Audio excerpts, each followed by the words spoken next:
works. Well, yeah, exactly. The clanker spoke. Okay, so just to bring it off the top here, hi everyone. It's great to see you all. So for those who just joined, I'll say it again. This is an open dialogue. And we're gonna anchor our discussion to a paper that Tex has just finished authoring and is now passing around for peer review and so forth, if that's correct, I believe.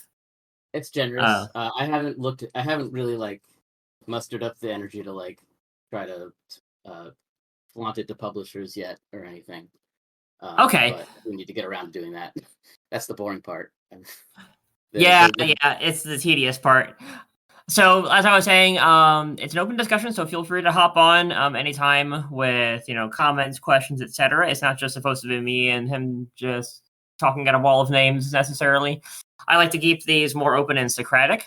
So that's how we're gonna do it.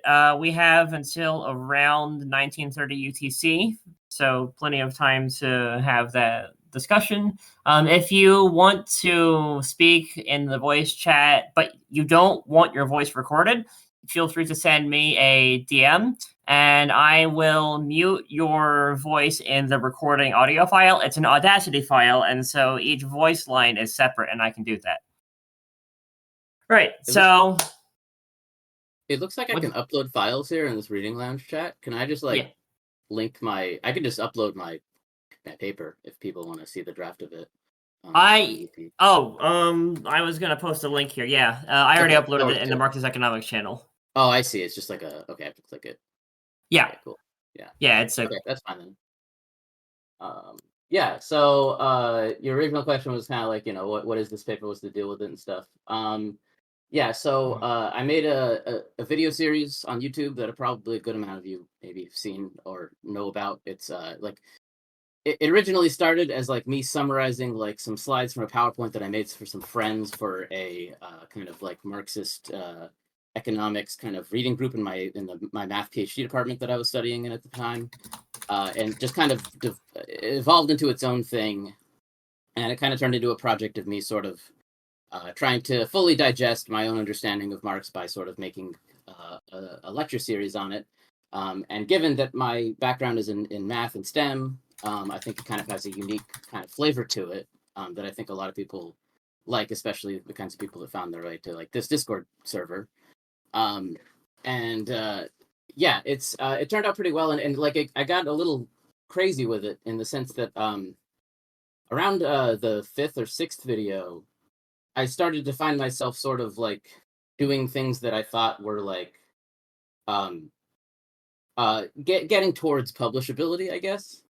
And so this paper that I wrote is an attempt to sort of turn the things that I did in those series into an actual publishable paper.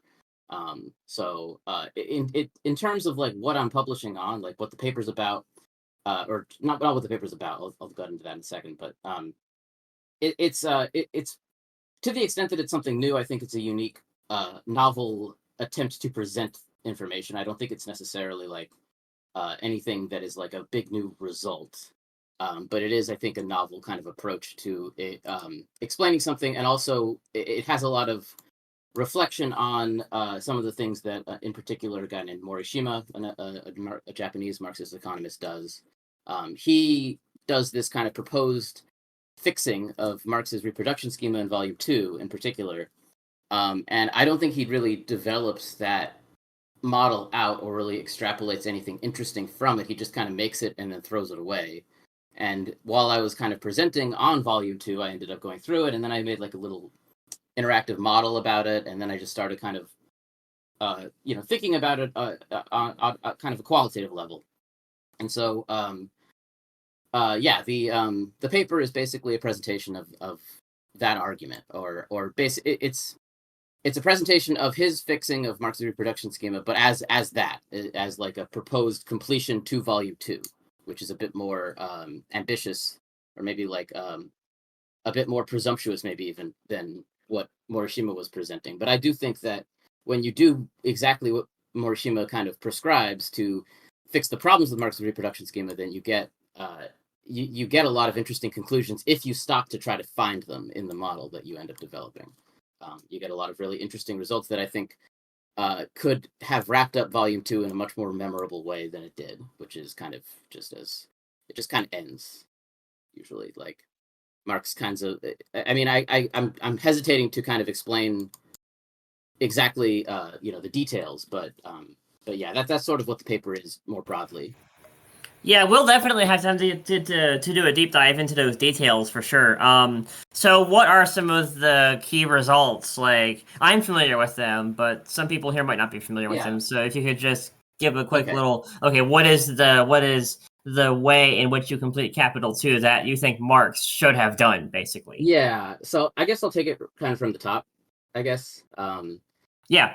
So okay, so in volume 2, Marx is concerned with circulation. I mean, in both volumes 1 and 2, Marx is concerned with social reproduction. What ends up being socially necessary for a capitalist system in general to reproduce itself or continue, to reproduce itself.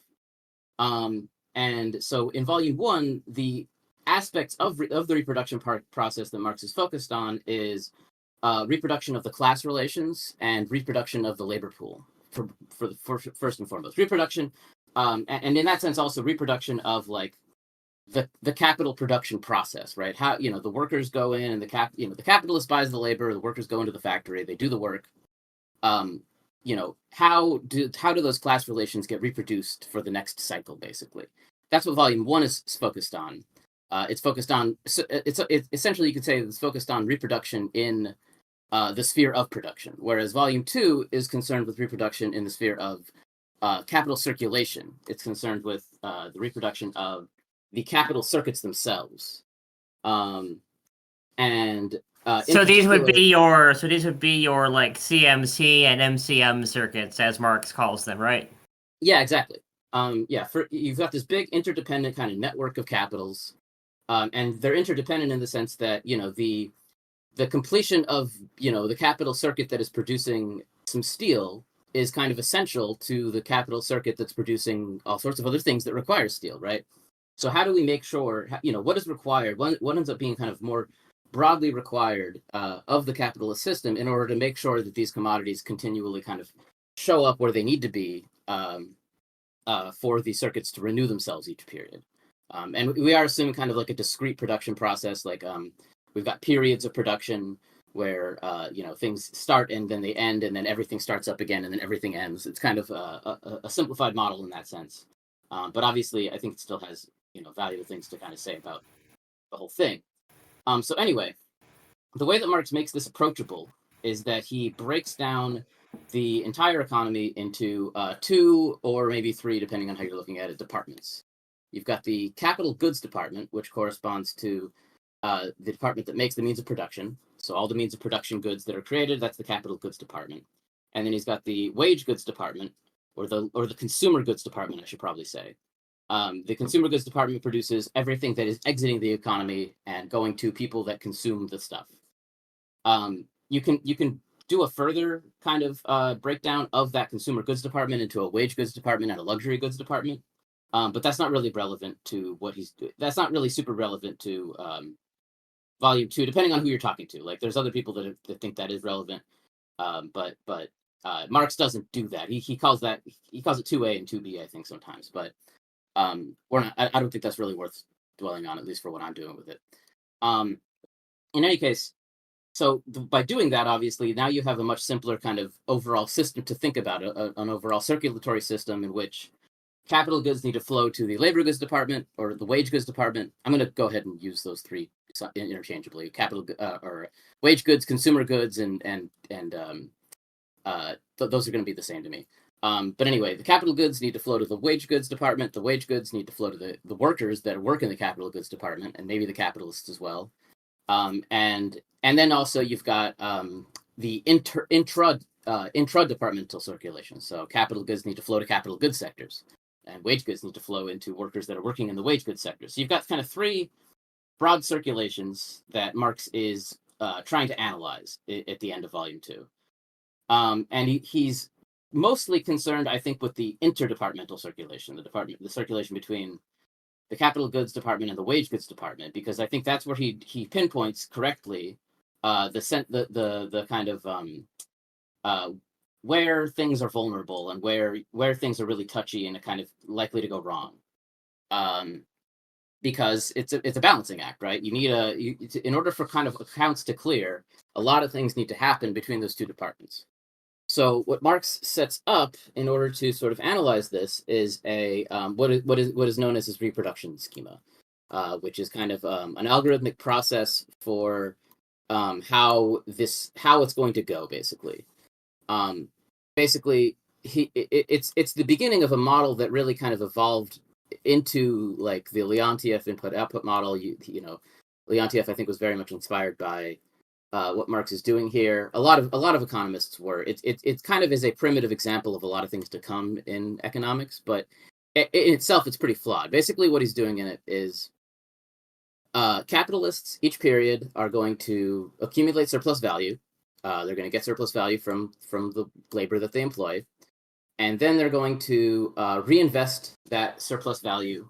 They're going to reinvest some of that surplus value to expand and accumulate, and then the rest they're going to consume.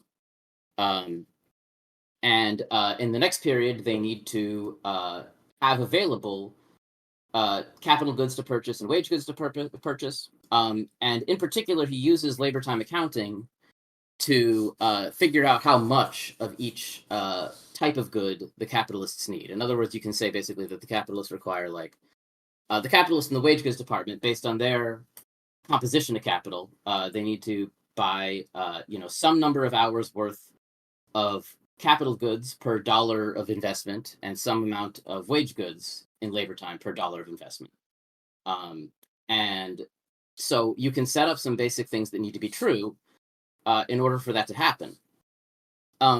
Now, where things start to kind of go wrong is, this isn't where things start to go wrong, but it's the beginning of that. But so Marx basically says, he makes the reasonable assumption that capitalists are going to be reinvesting a fixed proportion on average of the surplus value that they get each period. And he assumes 50%. So 50% of the surplus value is reinvested to accumulation, and the rest is consumed. That's what he says. And then it's not clear if he's aware that what he does is not exactly what he says. What he ends up doing in order to make the math that he's trying to do work out is that he has capitalists in Department 1, the capital goods department, reinvesting 50% of their surplus value, like he said.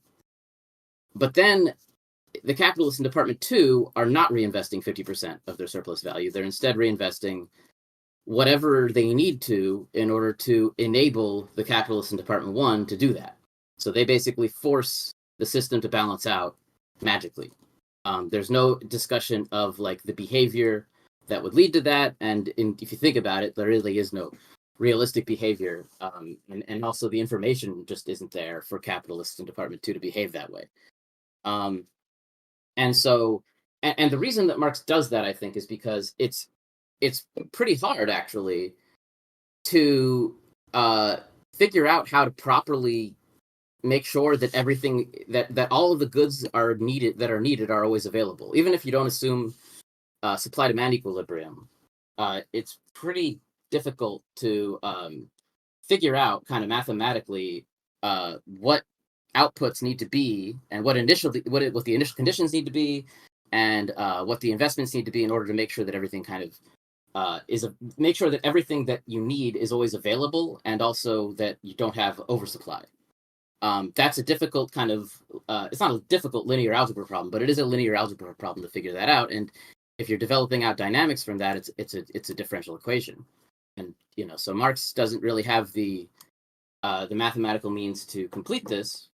But Morishima obviously is a mathematician, and I don't know, is he a mathematician? He definitely speaks like one.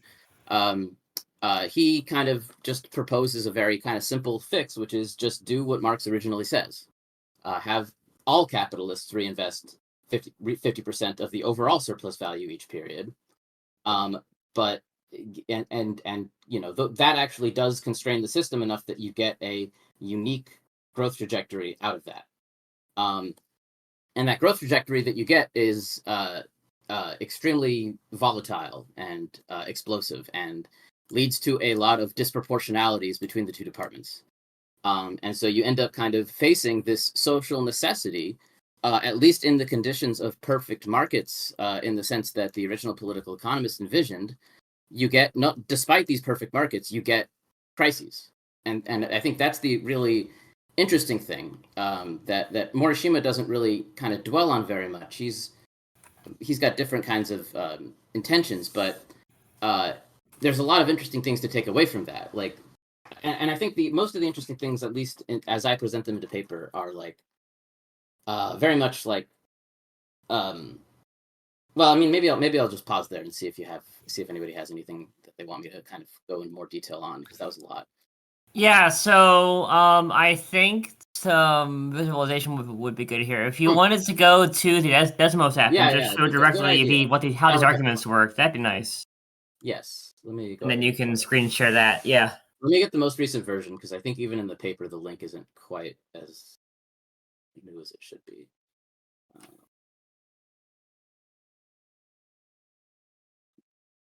Is this the good one? I mean, it says publication version. Let me turn off the stuff that doesn't matter and make this look better before I. And one of the key takeaways that I got from this is that balanced growth is not only improbable, it's literally mathematically impossible in the long run, because the balanced growth path is itself an unstable node in the space of possible trajectories. Yeah, exactly. Yeah, the initial it's yeah, the balanced growth path. There is a balanced growth path, but it's an unstable fixed point kind of your system. And so if you don't have the perfectly correct initial conditions, the capitalists, assuming that they do their jobs perfectly in like a system of perfect competition, would actually end up being guaranteed to eventually run one of the departments into the ground completely. Like the one of the departments always inevitably disappears. Total value investment ends up being zero. I'm still fixing up my model. Give me 1 second to make the initial conditions more interesting. I'll just make this 100. Oh.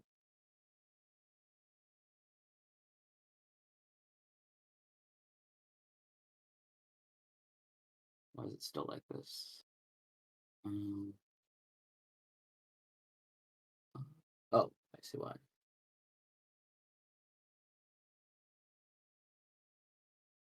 I see. Okay.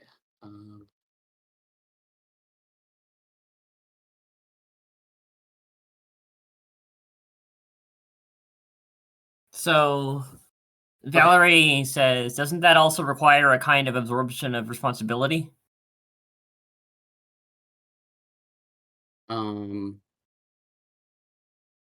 With respect to what exactly? Whose responsibility? Responsibility over what? Yeah, so and okay, so that's the Desmos app. Okay. And then we also have, there's the amount of materials we have are constrained. Yeah. That's the primary thing, Nova Sunshine, is in general, to do that kind of surplus reinvestment requires like a very specific amount of the goods, and in general, one of something that you need is not going to exist. That's kind of the main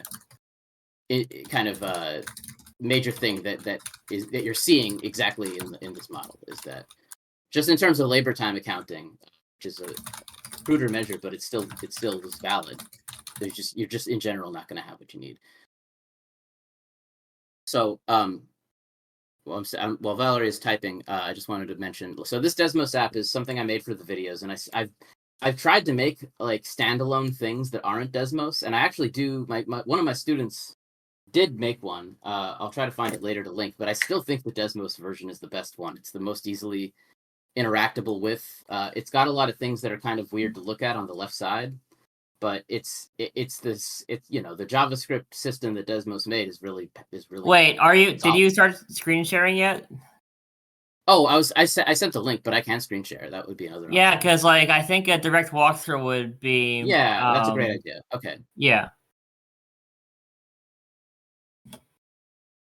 Because there's a lot there, Yeah, there a is. There lot of is. variables, a lot of stuff I always to try to really start start to explaining understand this, how it and then I works. realize it's just yeah. The thing is, assuming the two departments are responsible for different tasks, to run one into the ground would require, if both were necessary to begin with, the winner would have to take over those tasks. Yeah. Uh. Yeah. It's not so much. There even. I mean, in a system of perfect competition, there really aren't winners and losers. Is the thing. Um.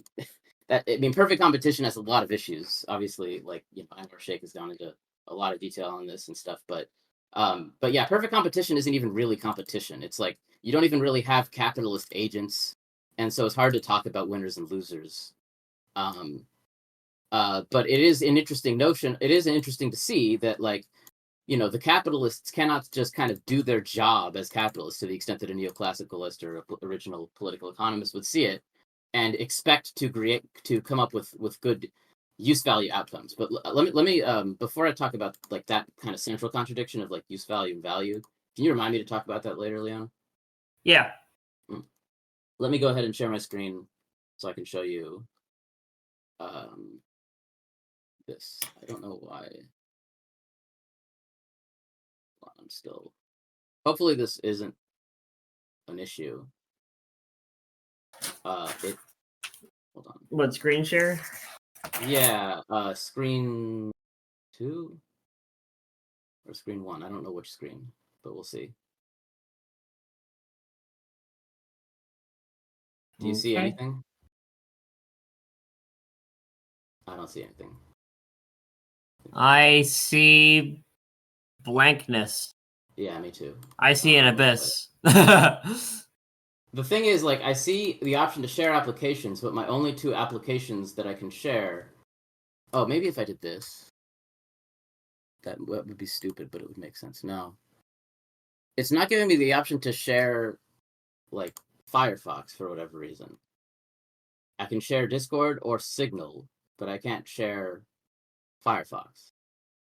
Oh, weird. Let's see.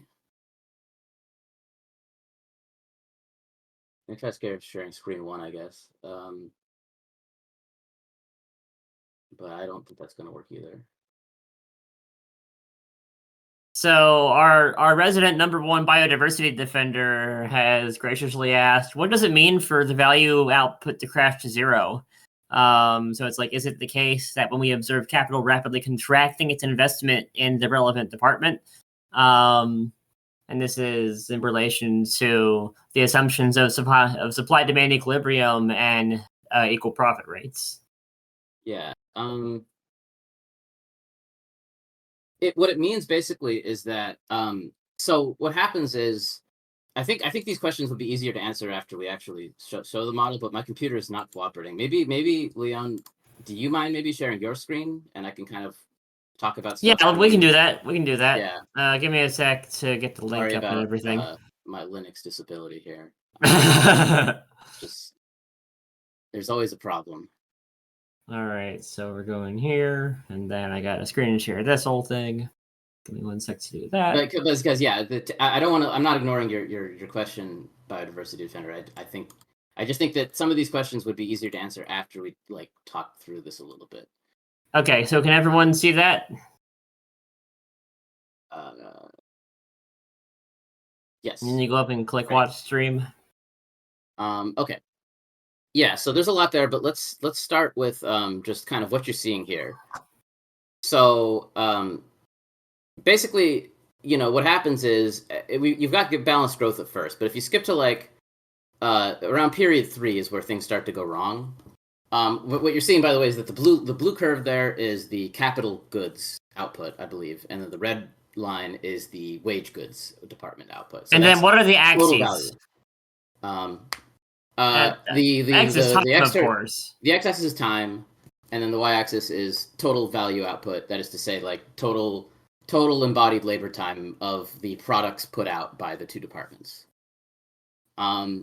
So what happens basically is that when you get around to stage 3, so up until stage 3 or period 3, the capitalists are going to find that the goods they need are just always available, and it's great, and everything is nice. They can always do exactly what they want, and that's fine. But then once they get to period 3, it looks like there's a contraction of the capital goods department, and the wage goods department bumps a little bit. And if you scroll down on the side to the compositions of capital, can we do that? Which ones are those? Yeah, there it is. K1 and K2. K1 and K2. Okay. Yeah, that's right. So maybe scroll up a little bit more, and I'll show you the major parameters. So starting with EX, you had it before. Over here. Yeah. Okay. So these are the kind of 4 major parameters of the system aside from the initial conditions. You've got the rate of exploitation, which doesn't really affect the system much. You can try moving the knob, and you'll see nothing happens really. Things change, but not qualitatively, really. The only thing that changes is the characteristic time scale and amplitude of the blow up. Well, yeah, it's more amplitude than time scale, actually. So exactly. If we fix it really carefully, then we could probably bring a lot of these peaks down to the balanced growth path if we were exact about it. But really, what you see there is the K1 and the K2 are the most important for dictating what happens, because what K1 being 2 means is that a capitalist in Department 1, on average, needs to reinvest it basically means that they need to reinvest twice as much of their money in, if they are investing, then they do invest twice as much into capital goods than they do into labor goods. And the K2 being 3 means that they need to invest 3 times as much. In other words, the labor goods department is more capital intensive than the capital goods department. And because of that, you need, if there is if it turns out that there isn't enough in the way of, let's say, capital goods for either industry to really expand, or either department to really do the reinvestment, then that leads to a turning away from the labor goods department, because the labor goods department is overly capital intensive, and you've already got an undersupply of capital goods, and so it becomes infeasible to continue the balanced growth without actually downsizing one of the departments. In other words, the thing that Marx was missing from his analysis, that he couldn't kind of figure out how to mathematically factor in, was, in his model, capitalists were implicitly kind of locked into their sectors. If you were a capitalist in the wage goods department, you were going to continue being in the wage goods department. But in order to actually facilitate constant growth of 50% reinvestment, or any amount reinvestment, that's A, by the way, A being 0.5 means they're reinvesting 50%. Then what they're saying, what we're saying then, is that you have to allow capitalists to divest as well. It's this hidden incentive for divestment that you don't expect. And that's why you see contractions of the wage goods department, but then that creates kind of an opposite swing. You end up with kind of a, not oversupply in the sense that we have supply-demand equilibrium at all times, but in terms of the desire from capitalists to do their expansion, or to do their reinvestment the way they want to, you'll find in the next period, because of the divestment from the wage goods departments, that now there are not enough wage goods and too many capital goods, and you get kind of an oscillation in that sense, and it gets more and more explosive until finally, at one point, all of the capitalists, it looks like here, divest from the capital goods departments, and at that point, there is no output from the capital goods departments. I don't think there's any interpreting the graph past that point where the capital goods department hits 0, because negative numbers, negative value outputs don't make any sense. But that's why you end up with the department being run into the ground. That requirement of reinvestment actually forces a divestment from departments until then inevitably one of the departments hits 0. Now, of course, this isn't going to happen. Does it have to be a forced divestment, or can it also be a venting of excess through Sorry, I was distracted by the comment. Can you repeat that? Yeah. So do you actually need it to be a divestment in this picture of events, or can it also be a venting of excess? So, if you have an excess amount of laptops that you produce and you just put them all in a trash compactor and move on. No, you can't have that. Because again, and that's really the surprising thing that you always have to kind of try to remember when you're looking at this, is that this is perfect supply-demand equilibrium. There's no oversupply, actually. So you can't just like take your Oh, right. excess Okay. and do something with it, because there is no excess. Everything that is produced is being consumed at all times. It's just that, yeah, and so Biodiversity Defender is saying, let's see, I have to make it bigger now to see it properly. Yeah, I'm not you say watching later, chat right now. yeah, let me go up a couple of them, or let me read both of these. What does it mean for the value output? Okay, we talked about that. You say later in the paper, to paraphrase, that this is a difference of demand and real demand. Yeah, so that I had trouble kind of figuring out how to express this in writing, but like, you know, there is, when we talk about oversupply and undersupply, we have to be careful to not say that, because again, this model assumes perfect supply demand equilibrium at all times. And so I think I put like, I don't remember what I call it exactly. I think so Keynes's effective demand does play into this, but I don't think the difference between effective demand and what was the ex ante demand. Ex ante demand is what the economists use to refer to like anticipated demand by regular people. It's the closest thing that I think they have to like the actual use value demands of the population, independent of like how much money anybody has. Yeah, so like when you're planning your production, you know, you always require ex ante and ex post elements. Yeah. Ex ante being you're predicting what the demand will be. Ex post being you're reacting to what the demand actually it was previously. Yeah. So, you know, the effect when Keynes talks about effective demand, he's talking about the contradiction in capitalism, that capitalism does not actually base it doesn't actually go off of the actual like use value demands of people. It only goes after it only kind of responds to demand with dollars to back it up. Demand with dollars to back it up is what Keynes calls effective demand. The type of demand that my paper talks about that is different, I think, from both of these, is sort of a purely cerebral demand in the heads of the capitalists. It's not demand that affects prices, but it is nonetheless like if the capitalists are dead set on reinvesting the same amount that they had before, then the constraints of the realities of what is available, you know, they're going to find that they have to work within those constraints, and that's going to prevent them from basically lazily reinvesting in their own department, right? That's kind of the ideal situation, I think, for a capitalist, is that the capitalist can kind of perpetually just reinvest into their own industry and just keep expanding their industry out as much as they want.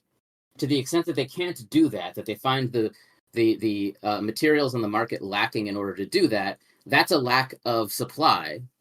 But it's not a lack of supply in the sense of like in either of the other senses. It's a kind of third thing, I guess. Now, yeah. Now It's a secret third thing. It is a secret third thing. I mean, I don't even know if you'd call it. Again, I have sort of various doubts about like the applicability of this to kind of a real world situation. I don't know if this form of demand really matters in real life.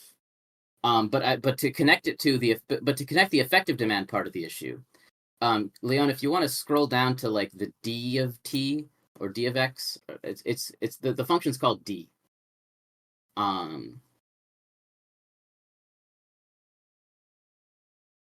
It's Oh yeah, before we do that, let's just talk about these sliders a little bit. So what happens if we change the K1 and K2, and what does that translate to? So if I do this, this changes the amplitude of the oscillations, or forces them to go in the opposite direction a little bit. So what's going on here? Yeah, so what you're doing is you're making the Department 1 more or less capital intensive, and that you're doing the same thing now to Department 2. The interesting thing is the fact that I think qualitatively what you observe is more or less the same for any values of K1 and K2 right now, as long as K2 stays bigger than K1. Because as long as K2 is bigger than K1, what you're modeling really is an inward-facing dependency between the departments. Because remember, Department 2 is the wage goods department, and for Department 2's composition of capital to be bigger is to say that the wage goods departments are overly dependent on capital goods and not actually very dependent on themselves. And likewise, with K1 being smaller, you're saying that the capital goods departments are more dependent on wage goods than they are on capital goods relative to the other department. And so you end up with both departments kind of constantly veering towards each other and missing each other in their outputs. And if you make it so that K1 is bigger, the model changes completely. You can go ahead and just move one of the sliders, move the K1 slider ahead of K2 or the K2 slider behind K1.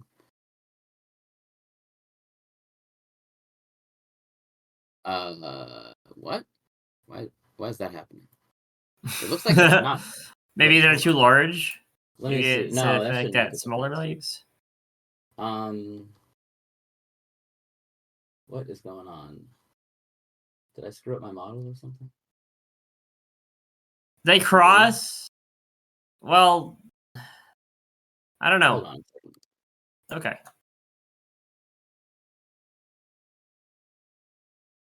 I'm checking if the second version of the model with actual profit reinvestment rather than surplus reinvestment is working properly. It's not. Let me see if I can find a different version of this. Okay. I think I broke something because that's not what it's supposed to look like in the slightest. Okay. And while you do that, I'll go to the chat here and see.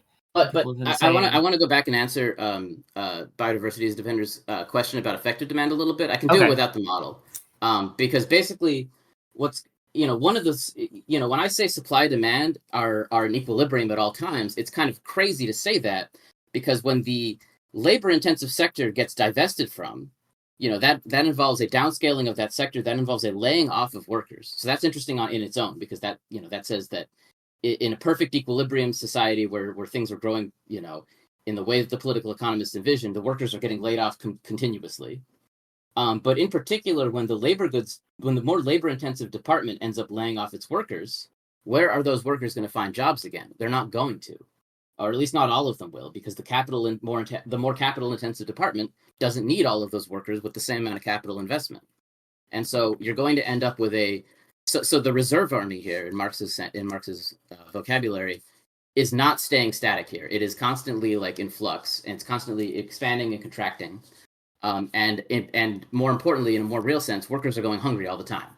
Workers that used to have jobs are going to be periodically laid off and not be able to eat because they don't have money. And yet, supply and demand are still in equilibrium. And that's the difference that's where the Keynesian notion of effective demand versus real demand kind of rears its head, which is we're seeing here that capitalism does not care about anything other than effective demand. It doesn't care about the actual demand for food that workers have. That's not the kind of equilibrium the capitalists are maintaining. Because even though we have... so that's kind of the interesting thing about this, but yeah. I had a question to follow up on this, just to nail down in my mind. You're mentioning there's these three notions of supply and demand. If you could so you've got the material demand, which is okay, here's what, people need, this much food, this many calories per unit time. And then you have the effective demand. Is that the same thing, or is that different? Is that the one where money backs it up, you said? Yeah, effective demand, I'm saying, is demand that is backed up by money. So only the workers that have money count as people, people that you need to satisfy with your money, because the capitalists don't care about the workers that they're not hiring. Right. The capitalists only need to pay their workers. They don't need to get their use values out to anybody else that's not a direct participant in the economy. Right. And that would be Keynes, as you said, real demand? Well, I don't know what Keynes called it. I call it real demand. Okay. I don't really like ex ante demand, because that implies kind of a predicted demand.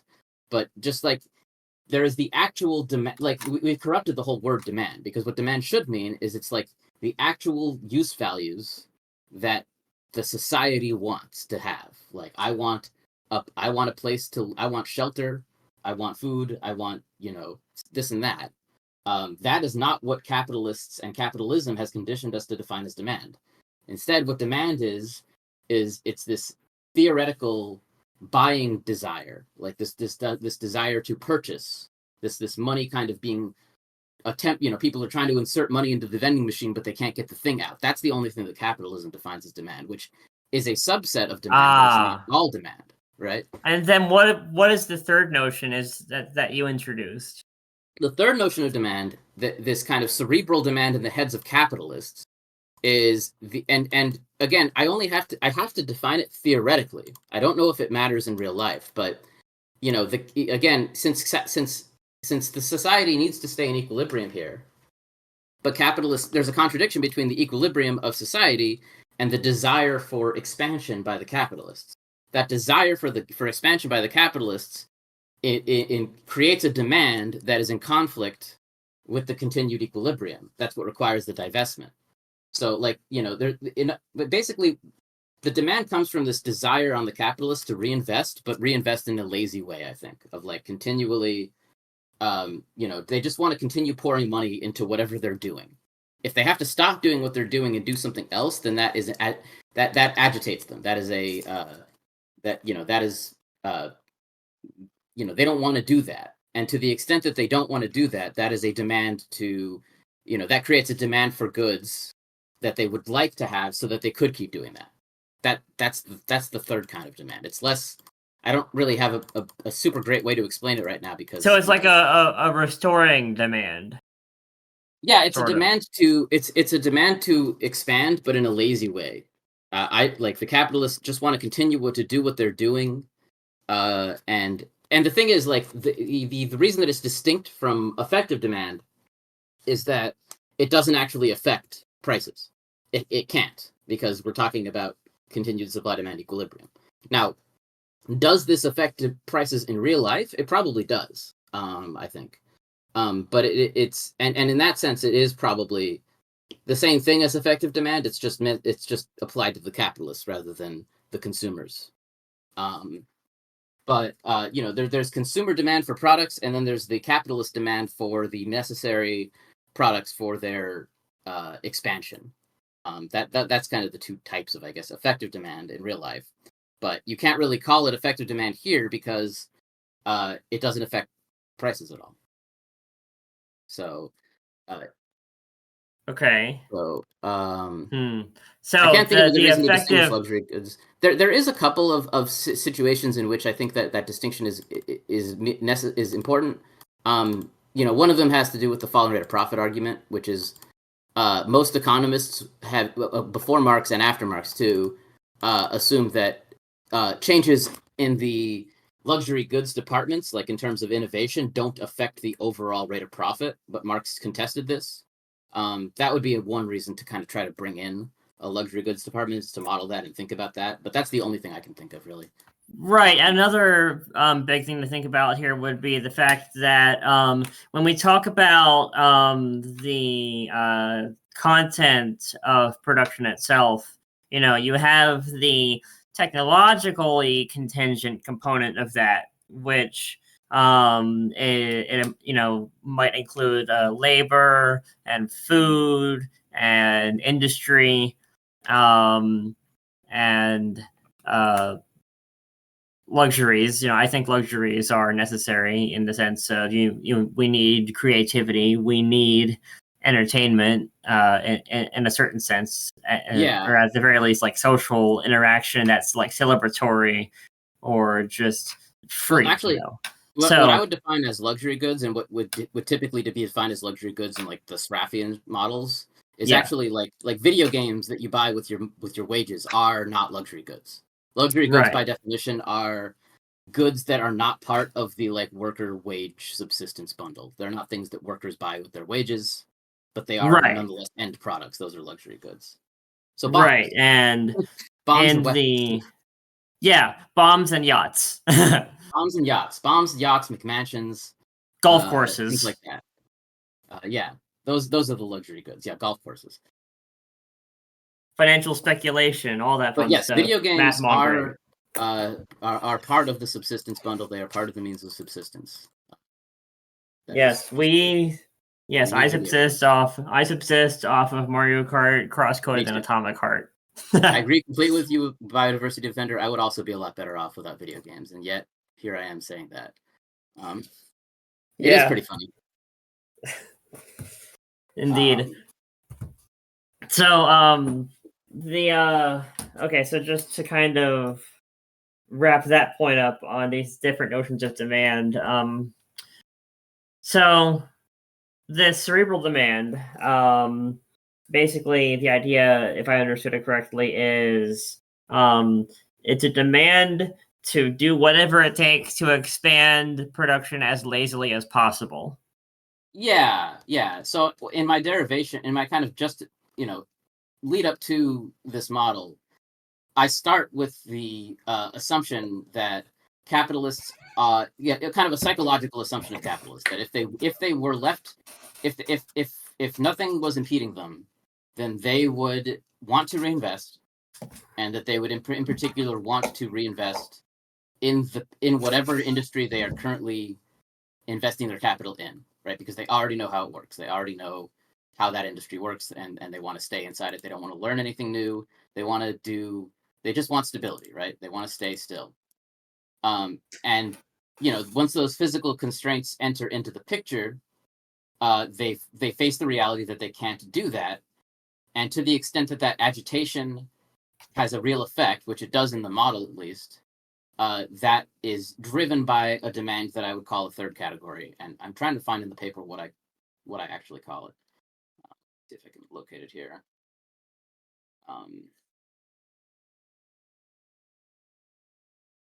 Yeah, through the agitation of capitalists having the reinvestment ambitions disrupted. Okay. I talk about, instead of saying oversupplied or undersupplied in the paper, I say overemphasized and underemphasized to make a distinction there. And over or underemphasized, just so I understand correctly, in that sense of that third sort of cerebral demand, as you call it. It's not demand that affects prices, but the capitalists are looking at this industry and being like, this industry is too big, I think. Right? It's a perceived overemphasis or underemphasis, even with price signals not reflecting it.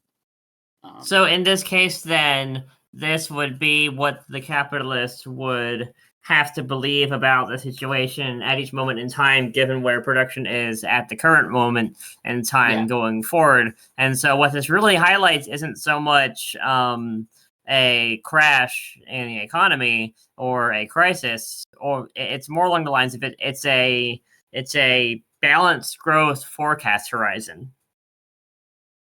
Yeah, that's the thing. I mean, the crisis theory angle is, I think, worth something we should kind of spend a good amount of time talking about on its own. I mean, it's a different kind of crisis in the sense that, it's a crisis that, when we think about crises in capitalism, we think about the system itself kind of going haywire, and like there would be problems with the price signal, right? Prices would probably change in a way that is bad, right? The stocks are going down, the stock market is crashing, or this or that. But what we're seeing here is that this is a pure crisis of use values. This is a crisis which happens despite, there's no problems in the banking sector, there's no problems with the price signal, there's no problems with the value of the dollar or anything like that. And yet you still have to confront that this is an actual crisis. So it's a crisis that, and we'll get into this later, I'm sure. It's a crisis that the typical signals that capitalists use to measure the health of their economy wouldn't detect at all. It's purely a crisis in the sense that people don't have like what they need to continue society onward, and yet it isn't reflected in prices at all, and you still have equilibrium. That's I think the really interesting thing about this actually is the fact that is the demonstration that even exists. I said that we'll go back to this later. I think that's the fundamental thing that we're observing here, and the fundamental kind of thing that Marx would probably have chosen to emphasize if he has gotten these results himself, which is, this is, I think, the sharpening to an absolute contradiction, as Marx would put it, of the contradiction between use value and value.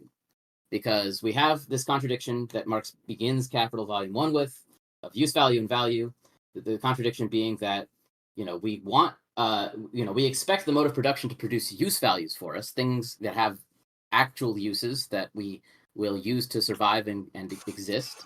And then on the other hand, there is this notion of exchange value, which is, the capitalists are producing not based on use values, but based on exchange values. They're not producing for use, they're producing to maximize the exchange value that they can get from trading it. And so capitalists aren't capitalism as a mode of production is supposedly producing use values, but nobody in the system is being driven by the desire to produce those use values. They're purely being driven by the desire to maximize exchange value. And there's no reason to assume that those two things are going to coincide. There's no reason to assume that the exchange value outcomes that people experience, or there's no reason to assume that the use value outcomes will align, or that the use value desires of people will align with capitalists doing this kind of greedy exchange value maximizing. Let me try and encapsulate that in perhaps a more precise way of saying it, which would Sure. be, which would basically be that the goal satisfaction states for firms reproducing themselves are in general uncoupled, in a dynamical sense, to the goal satisfaction states of people reproducing themselves. Yeah. Under market conditions, in the case of the first half of that statement. Yeah, that's certainly a way to put it. I would agree with that. I'm trying to put it in Marx's terms, because again, I'm kind of pitching my paper as a completion of Volume 2 from his perspective. Mm-hmm. And so just to kind of finish that up, what we're seeing here is the answer is no. The capitalists, operating exclusively on exchange valued, incentives will not produce good use value incentives, because the distinction between the capital goods department and the wage goods department is a use value distinction, right? That's kind of the most basic use value distinction you can make. Is my commodity meant for use as a means of production, or is it something that is meant for me to consume as a person? And it turns out that what's going on here is that all the capitalists are perfectly happy. They're all making their money. They're all expanding as they want. There's nothing. Prices are stable, and yet at some point they're going to have to admit that there's no food left. And they would never their own return on investments and their own ability to make money. None of that would actually ever oscillate. They would never notice any problems until suddenly there's just not enough goods to continue society. And so, this is the demonstration, I think, that Marx was looking for, really, that this basic contradiction that he started Volume 1 with between use value and value really is it's insurmountable. It's a fundamental problem. It's a fundamental deficiency of markets. There is no way for markets to really fully align use value desires of people with exchange value incentives of capitalists. That's I think the conclusion that he would have been able to come to if he had found that incentive for divestment. Really, that's the thing that Marx wasn't able to really think about mathematically. I'm sure he considered that, allowing for that, but I think maybe, but what's interesting is that for the little linear, with a little system of equations, if you set it up, you see there's actually no value. There's actually no way for capitalists to reinvest a fixed proportion of the surplus value each period without divesting. So that creates an incentive for divestment that just has nothing to do with what people actually want. It's a factor that is shifting around. It's causing production to shift, but not according to what people want, but according to what capitalists need in order for the system to continue. And so that that I think is a big deal. Yeah. And have you thought about how this modeling framework applies if you make your system more granular? So, for instance, if instead of having this department as a cohesive unit and this other department as a cohesive unit, what if we did it on a firm-by-firm basis with an ensemble? Good question. Yeah, I haven't added this to the paper, but I actually did try to generalize the system to 3 departments. And I figured, that would be a start to what you're saying, right? In order to fully disaggregate the system, you can see that as kind of a process of adding more departments in. Right. That's how I was seeing it. And so I was thinking maybe if I could easily figure out like a way to iterate like that, I'll start with the third case and continue. But the third one, modeling the third one turned out to be really difficult. It's obviously like analytically really difficult too. I managed to fit the equations on my whiteboard, and then I used SciPy or not SciPy, SymPy to do kind of the algebra for me a little bit and like crank through it. And what I saw was kind of what I expected. I think I had two luxury goods departments, or not luxury goods, two wage goods departments that the capitalists could choose to use that had different compositions of capital. Because I always had this worry, yeah, like if you add in, if instead of thinking about these as departments, but instead as just thinking about it as an exceedingly simple two commodity economy where you have one wage good and one capital good, if you keep adding in new commodities, it seems to me like that would give the capitalists more degrees of freedom in their kind of reinvestment, and that these issues might sort of kind of iron out in that process. But no, I don't think that happens. At least in the case of three commodities, you get the same explosive oscillations regardless. And I think in general, I could prove that not by doing a simulation like this or doing like a modeling, but just I think I could make a more general argument, basically just to say, hey, look, this system is linear and total and fully determined. So there's only one path. And if there's only one path and you can prove that path, what you would need is to prove that path doesn't ever have any of the outputs being zero or negative. And I don't think that path exists, and I'm pretty sure you could prove that. Or at least if it does exist, it's not. It's like this. It's unstable, I guess.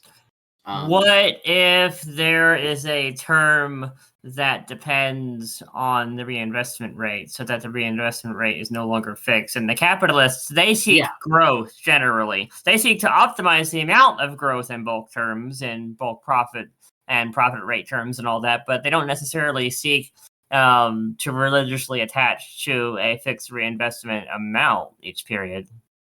Yeah, that's a good question. So yeah, if you allow for the reinvestment rate to float, that might provide some hope for the capitalists that they could align these things. But I don't think it would, because you can move around the slider yourself and see that no matter what the reinvestment rate is, these problems occur. The reinvestment rate doesn't really affect very much of the system. It affects sort of the amplitude of the waves a little bit, but it doesn't really affect anything. So yeah, well, I think what if you don't have like the rate of reinvestment, but you have the first and the second rate of reinvestment that depend no, on each that's what other I thought you meant. in a couple ways. Obviously that's a big difference, right? Is having A being a function of t versus not. The problem with integrating that into this model is that this model assumes equilibrium. So I think that is really the degree of freedom that is worth considering most, actually, is what if you allow for oversupply? If you allow for oversupply, then I think and you allow maybe for some degree of floating of the rate of reinvestment, then that's the major place where the major reason why I don't think that why this model might not have much bearing on reality. I think that those two things together, I think, are the real kind of wrench in terms of like connecting this to kind of observed effects in real life. Because in real life, here's the thing though. It's like this is just a problem analogous to what you see in physics, where it's like, we know a lot about a little bit, instead of a little bit about a lot. And what we're really doing here is we're figuring out, okay, what mechanisms do we want to capture in this model of, if we're going to, okay, we've made the faithful completion of volume 2. Now let's say, okay, given that as a starting point, what's the next step? What's the next thing we're going to add? What's the next process we're going to capture? And then we build it out gradually and carefully, relaxing assumptions as we go, in a way that we get something that can say things about the world. Yeah.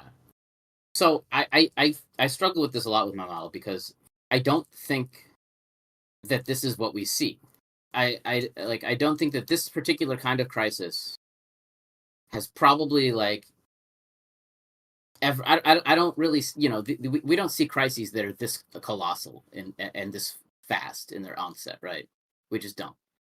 And so I think that there are things in real life that are preventing these kinds of crises that we're seeing theoretically from happening, maybe.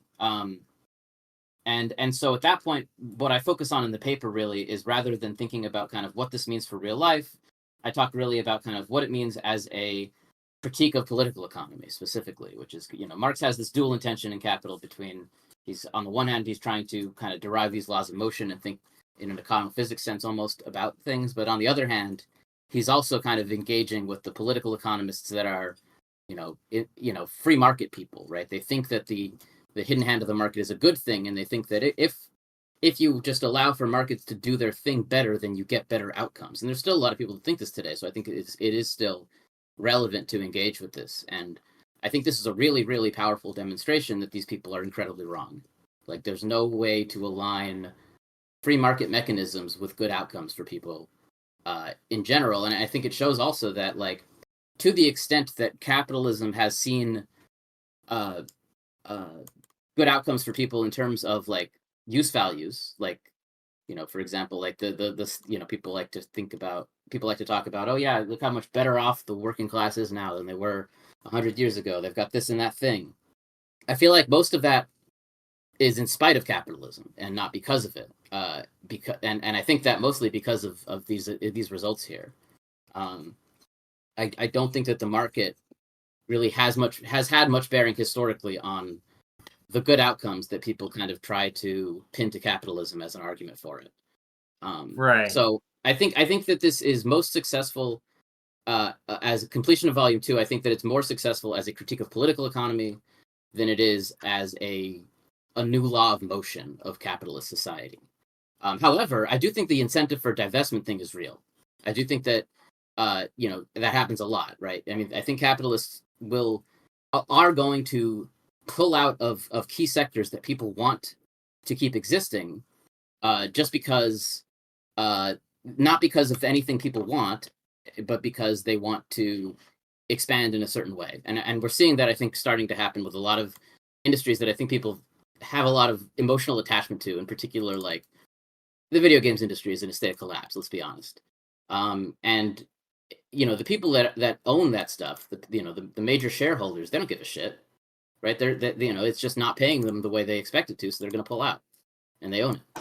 I think for a more phenomenological approach on what actually happens, I think Shaikh and Marinho have a good contribution to that question, which is that real competition is war between firms, and in particular, what Marinho shows with the Norwegian economy. And his paper is linked in the Marxist Economics channel. I can go grab it if someone wants me to. In that paper, they argue that the incremental rate of profit of enterprise is ultimately what tends to get equalized in this competition, because firms, and there are some people who say that, oh, it's the biggest fish in the sea when it comes to who controls prices. And that is in a certain sense true, because bigger organizations can withstand bigger shocks and can therefore cause shocks that are relatively speaking slightly detrimental to themselves but fatal to smaller organizations, firms, etc. But ultimately, if a given firm can garner a higher rate of profit, then they can always, win in the long game and smother the less productive production. And so it's the newest technology that in a sector that ends up determining prices in that sector. And as a result, the rate of profit of enterprise equalizes across sectors. Because capitalists, they put new investments into more profitable sectors and out of less profitable sectors. And yeah, some of them do stick around for the long haul, but a lot of them don't. And so there's another thing too, which is like when you're talking about what happens here with investment, it just depends, because some investors are actors that are religiously tied or materially tied to a specific firm or org, and then you have some that are more in a portfolio mindset of optimizing profit extraction over an entire bundle of firms. Yeah. So Shake's model of imperfect competition, I believe, it's a model of basically like the people with the firm with the, you got X firms producing the same commodity, and then it's the firm that has the highest massive output that it kind of prices out their competition, right? That's kind of how it works. Yeah, I hadn't tried to connect that to this. Well, that's half of it. The other half is that even a small firm, if they come up with a better way to do something, is eventually going to win. Even a small firm, if they come up with a better way to do something, is eventually going to better being because they can always push prices low enough to put their larger competition in the red. Yeah, exactly. Yeah, so certainly. Yeah, so that's one thing that can happen. I feel like another thing that can happen, which is kind of more what my model is observing, is maybe complementary to that, which is that can happen, but it also can be the case that the capitalists, since they're not really attached to any particular, like, okay, this is another thing, which is like, do we even have capitalists at this point? Because in the sense that Marx had them, because capitalists now, what we think about we're talking about like shareholders, right? Not even CEOs, but like the people that control the capital are like, just these people that have a lot of holdings in this or that industry, and they can choose to shift their capital here, there. Yeah, so you have a divergence between firm control and capital control, like in the sense of money control. So when that happens, I think that creates kind of two possible moves that these people can make. They can do the Anwar Sheikh thing, where they try to price out their competition and win and destroy their competition. Or if all of the capitalists in an industry just stop thinking at once that their industry is worth investing in, then they just might abandon it. They just might shift, go somewhere else. Or they might short it. They'll bet on its failure and profit off of that. Yeah. Oh, yeah. That's just that's the same thing, but that's just some people profiting on the way out, right? But so yeah, I think that's kind of what's going on in my model, is that it's making that observation, which is there's an alternative to competition entirely, which is just give up and leave, and take your money somewhere else. And what we're seeing is that capitalists might choose to do that, even if it's an essential good that everybody needs.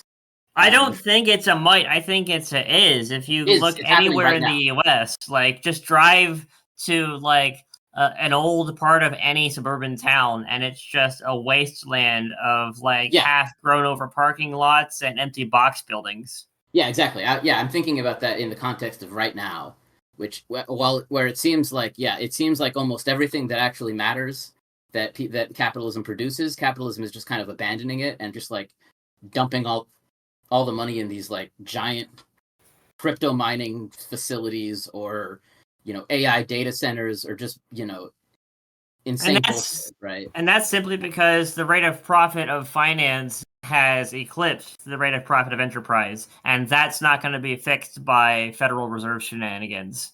No, yeah.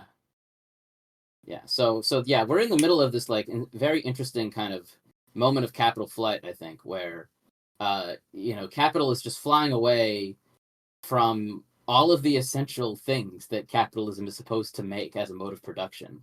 And you're already seeing that, like, that in the industry, in the businesses that actually do produce things of value, which are pretty rare in this country because most of the essential goods we have to import because we don't actually make a lot here. But in particular, I'm thinking about Intel. Are you aware of like what's been going on with Intel in the last couple of years?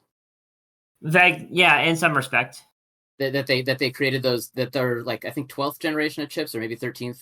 Oh yeah, like, and it was basically not even a change. Yeah, they're doing these. So they've for years and years now they've been doing all companies. Yeah, like if I look at a Google Pixel 21, that's gonna look the damn same as a Google Pixel 5.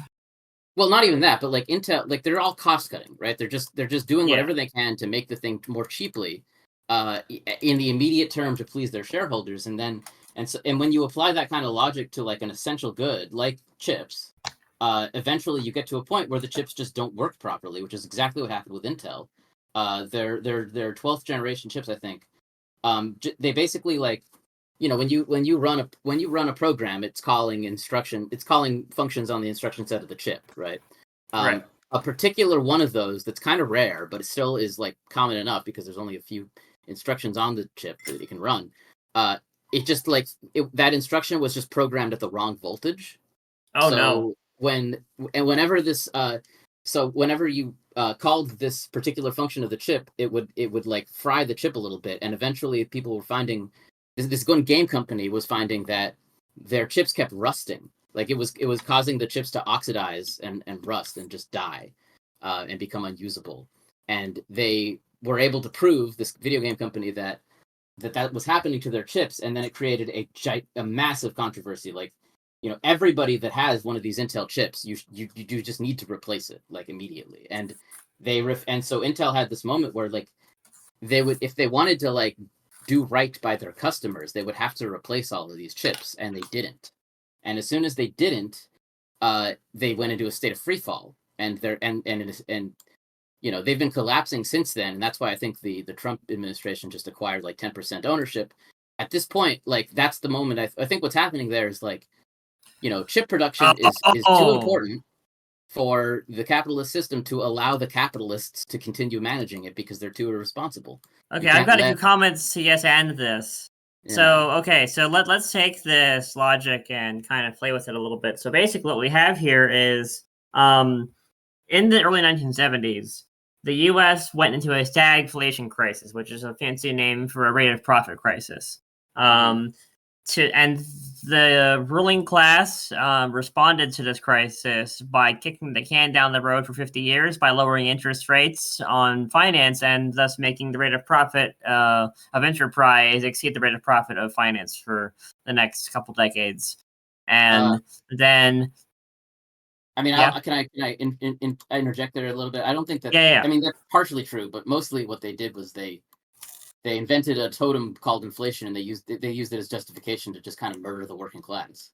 Right, exactly. And that's what I was building towards. Is they did that, and they also destroyed unions. They began to destroy our living conditions, and now we're at a point where that has been going on for so long now that we're at a subsistence level almost of existence. In the sense of there's no free time anymore, there's no free energy anymore. There's you're wringing the towel dry. There's no more time for us to give to them. Sorry. Yeah. And as a result, what we're seeing is what you're describing. You see this inshitification going on that's accelerating, where the nominal goal of satisfying people's needs that's diverging from the effective goal of firm and organizational survival in many places in the economy all at once. And so we see a rapid acceleration of inshitification. We additionally see, Boeing, what they're doing, murdering their whistleblowers and putting trash parts from the trash cans into the planes. Wait, are they doing that? Is that a thing? Yeah, so the Boeing plant fun fact, the guy that got murdered, the first guy, because there's two whistleblowers that have been murdered now from Boeing. The first one was at this plant in Charleston that my uncle works at, actually, in the same department. And come to find out, at this plant, the hedge fund managers who control the executive board, basically, higher up, are saying, hey, just cut costs however you can. We don't care if the part is rejected because of quality issues. Just fish it out of the trash and use it because it's expensive and we're trying to cut costs. So that's insane.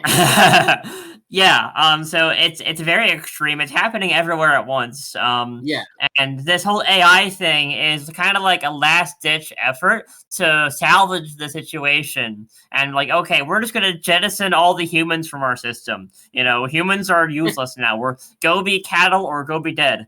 And we're just gonna have AI do production for us, and we're gonna extract profit from that and have somehow, because question. And so No, Well, this is what you're all interesting. seeing, and Go ahead. also with the other point is with the claim that the U.S. government has made over Intel. That's another good point. Is that what the hell is happening to these companies as they're going down into the abyss like this? They're being bailed out by the government, and only the ones that are useful to the government for its warfare and so forth, like all the tech companies and all them. They're bailed out. They're bailed out. More manufacturing is bailed out. Everything else goes to shit. Food production And is subsidized already. yeah, and so Mostly. what happens is, as these industries have industry-wide heart attack, their corpses will fall into the hands of the privatized U.S. government, and that's Yeah, exact. So this is what's happening as the empire collapses. The ruling class locally is doing a pump and dump scheme with the entire economy all at once, and yeah, we see this. This is a very common historical pattern for how empires end. So this is yeah, not a global phenomenon. This is a contingent phenomenon that depends on what is the stage of industry, the stage of development in a given location. Because think about it. Once your infrastructure saturates, you are not able to make significant upgrades to it. And so this is why an empire's industry will build up and then plateau, and then finance kind of wins out eventually because the rate of profit goes down, the saturation of like how much of the population is involved in the maintenance of society rather than in the construction of new forms of society. That asymptotes out to one, and then and as a result, also capital flies away to greener pastures, and so capital itself on a planetary scale spreads like a wildfire from its source in Genoa and the Netherlands and Britain and France and Germany, and then the US and Russia and all them, the Soviets, and now it's burning hot in China. And we're starting to see the smoke of the wildfire in Africa and very much so in India and the Middle East. And once that fire burns across the whole planet, there's not going to be any more fuel for it to burn. yeah, And yeah. as it burns, you get this sort of century-long timescale rotation of imperial dominance between the various capitalist powers. Mm-hmm. And what we're seeing now is an inflection point that we've passed where, okay, the US is now a junior partner in the world, whether we want to admit it or not. And China and their allies, India, Russia, Iran, and their trade partners are now the dominant bloc, both from an economic standpoint and a population standpoint as well, this is the historically novel sort of thing. This is the largest scale that we've ever seen the forces of capital burn the planet all at once. Yeah, yeah. I there's a lot of really interesting things you said there in terms of like a lot of things. But yeah, just immediately off of what you said, I agree with you that capital has always had like a seat of power, I guess, and that seat of power historically has shifted from the Netherlands to Britain to the U.S. and now to China. And that's and I hadn't considered.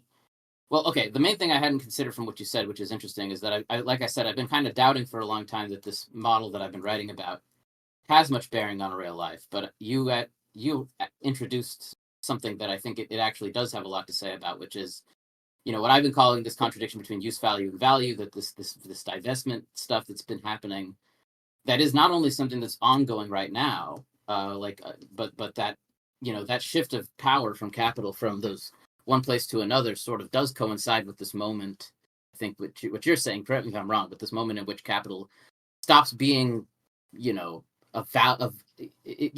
divestment starts happening all at once for a lot of different companies or a lot of different industries, and once that happens, like there's always kind of like one more there's always been kind of like one more burgeoning capitalist part of the world where they're the only ones that seem to be able to turn this mode of production into something that actually works properly, or at least creates decent outcomes for people, and then that becomes sort of the model. Right. It works Um, as long as the nominal goal of satisfying human need and the effective goal of profit is mhm. aligned, and that happens as long as the labor is not saturated Yeah, in the local capital. Once it becomes saturated, then labor's bargaining power rises, and you end up with capital flight to other places where there are still, remnants of imperialism and sweatshops and all that.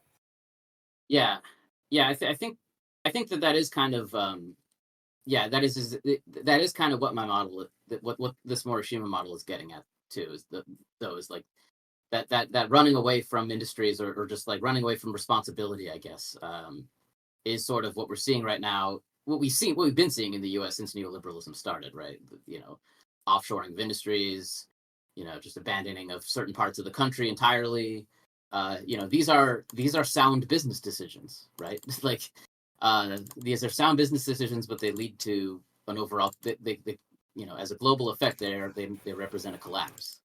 And so Yeah, and in definitely, yeah, particular, what they represent is like in the U.S., a bunch of U.S. companies unable to perform capital flight are just going to die, and their corpses will agglomerate onto the U.S. government as yeah, basically zombies that will be weaponized for the purposes of old school, old style 19th century Lebensraum manifest destiny fascism. yeah. I think that's what we're saying. Yeah, I think that what we're seeing right now is this point having been reached, where these companies, these massive sectors of the economy, have been converted entirely into automatons under this misnomer of like public ownership. Where they are they've been profit seeking zombies and nothing more for a very long time, right? Nobody really has uh, that much power over the system, to the extent that that any individual people have like power over like the mode of production. It's people like the tech giants that have not power over capital, but rather power over like the information infrastructure that's been built, Right, which is its own thing. the power over the means of organization. So Yeah, the communication. I've recently developed some new words. I want to run them by the group. The first one is schema lord. In the same vein as a landlord, you have those who control the schema of information. That would be Mm, your Facebook, Google, etc. Then mm, you also have switch lords, which are the kind of parasitic rentier behavior we see now out of capital desperate to cling to any semblance of profit, which is basically, okay, instead of actually making services and stuff, we'll just charge people money to like use a button on their car or a button on their fridge or whatever. You see these subscription scams popping up all over the place in automobile sector and the appliances and mm. online, especially. Like we're seeing gatekeeping as capital's last resort to Yeah, profit, and this is going to create, through Streisand effect, their own demise, and then they'll just become. And this is the main point. It's not that okay, they're collapsing onto the government, right? The government is their like lifeline of last resort, and what I mean by that is not necessarily the administration, Congress, etc. No, I'm talking about the source and sink. Basically, they're gravitating towards the controlling, um, like the controller of um, liquidity source and annihilation, of liquidity creation and annihilation, mm, which is where the currency actually comes out of. So you can think of it like, as there's less profit to go around, the capitalists are just like, fighting with each other to get ever closer to the actual source of the money itself. It's like if your lungs are failing and you can't get enough oxygen, what do? You go to where the oxygen concentration is higher. It's the same thing for capitalist firms. They're just attracted to where that lifeblood of their own reproduction, which is not really as efficient. It doesn't work as efficiently as it used to, which is the money flow itself. They'll clamber and climb over themselves to take control of this more and more, or to fall onto it as a method of last resort, and if they've bought the government and are allowed to do that. So the government is basically what Trump is doing is he's turning, because he's a real estate mogul. He's just a dumbass. And he's basically turning the U.S. government into like a zombified copy of one of these landlord firms, like a hedge fund or whatever. Mm-hmm. And he's just charging firms and countries rent to use the facilities of the dollar. Oh, I see. So you're saying that the White House is sort of increasingly behaving like these switch lords that you defined earlier. Exactly. Yeah, that's an interesting analogy or an interesting link. I can see that for sure. It all falls under the general like rise of rentier parasitism, because that is the last resort of capital in distress. Yeah. So, that is, again, I completely, I keep missing a chance to say this, but like, yeah, I think increasingly what you're going to see is we're at this point where the capital cannot be trusted, or it can't even be seen as capable of, at this point, managing essential infrastructure, like whether that be food production, chip production, building important things. And increasingly, I think you're going to see these or making planes in the Boeing case. I think increasingly, very violently and very slowly, like too slowly, you're going to see these kinds of failing, private industries being agglomerated in governments and states, and in it, not necessarily in a socialist way, although I think obviously that increases that makes socialism more viable every time it happens a little bit. But I think even fascists, you're seeing, with people like Trump, adopting a partial ownership of Intel. I think you're just going to start to see this happen until, honestly, like, in the extreme, I think most of the economy eventually will have to be run federally, even if we keep insisting the whole time that we're still capitalism. Yeah, and it's not necessarily that it's being run. Well, I mean, before you had these quote-unquote public-private partnerships, which would kind of hide the reality, but now it's just, okay, it's failing. We're just going to explicitly say what's happening. And that's kind of one thing that, and not to go way too far afield here, we're kind of going off on a tangent a little bit, so I'll truncate it after this last point. I don't think we are, though, because I think this is, you're right, I think, when you said you had some theory that you wanted to connect to what I was talking about, because I do think that all of this sort of is following from, not directly from this observation that we're making in theory in my model, but like this divestment stuff, this notion that you can just, the whims of capital have nothing to do with what people actually want or need, and eventually you're going to reach this breaking point. Like that's an interesting observation that I never really made with what I was doing. But yeah, continue with what you're saying. Yeah, so I guess this other point would be, and what you see here. Oh, and by the way, did you get to the other version of your app going? Oh, I stopped looking for it. A student, I had a student try to make it. Oh, you're talking about like fixing the problem with the non-divergence. I mean, we're kind of past that now, but there's just one thing I do want is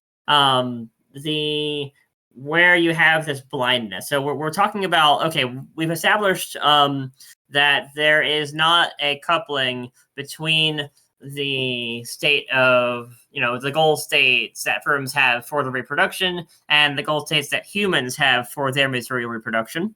And so this kind of destroys in a very final sort of way, the mythos around firms, the capitalist mythos around firms, which is basically firm animism, this notion that firms are like people because firms are run by people.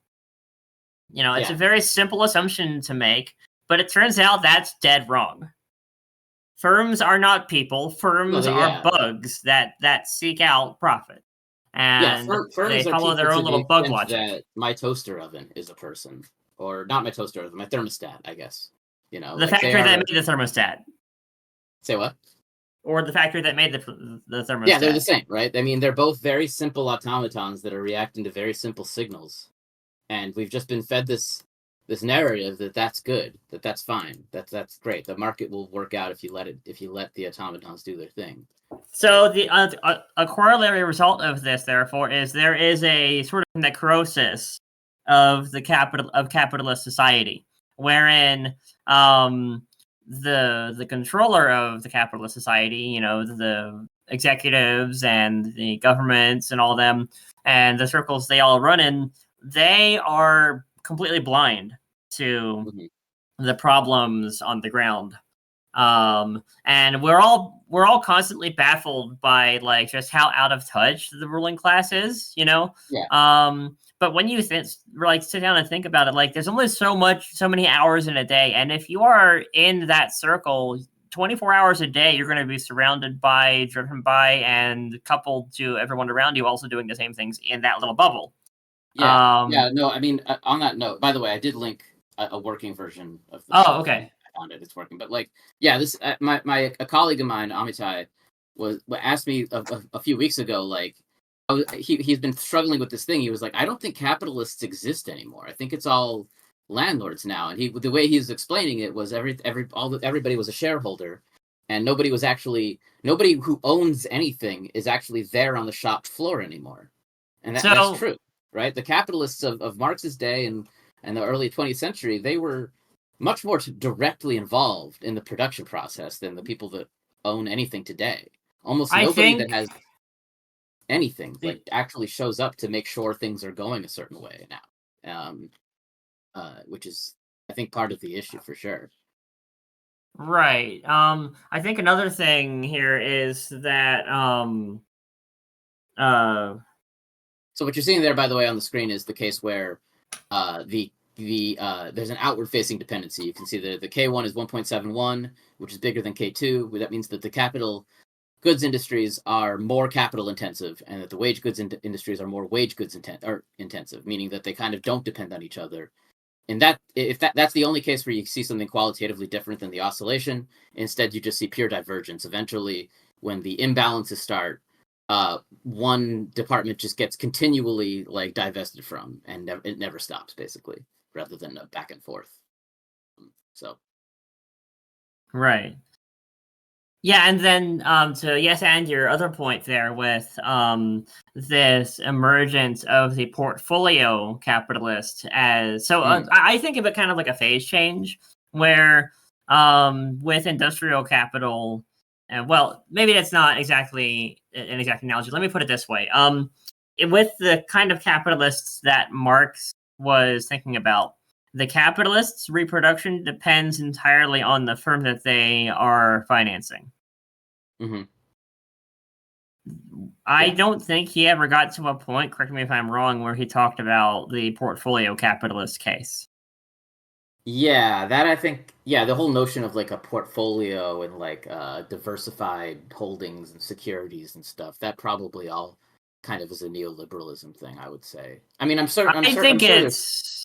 like if we were the to Dutch put had it their in joint stock companies, but like it definitely isn't at the same extreme that we have it today.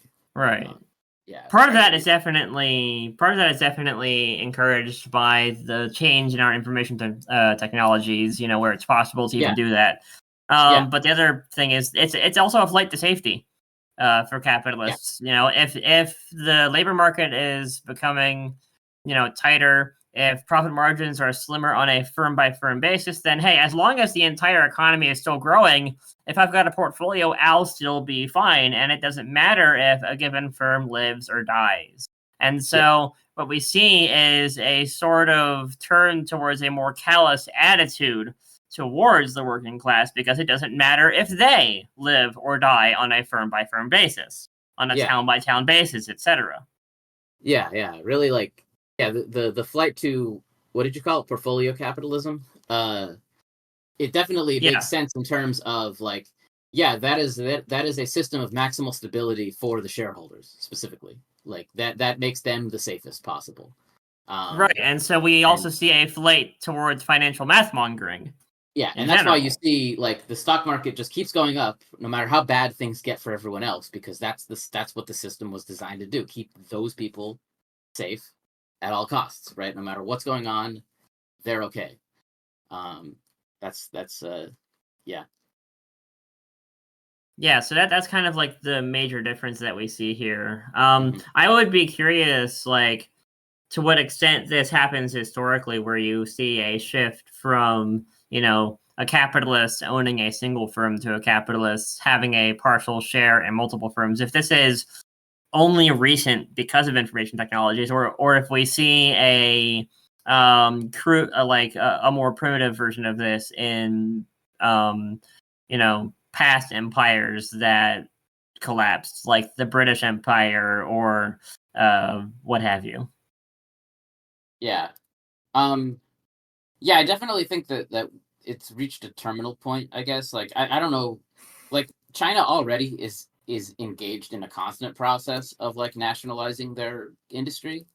Like so they're a little more stable, and in that sense, and it's also going to be harder to see the rising inviability of capitalism through their model because of that.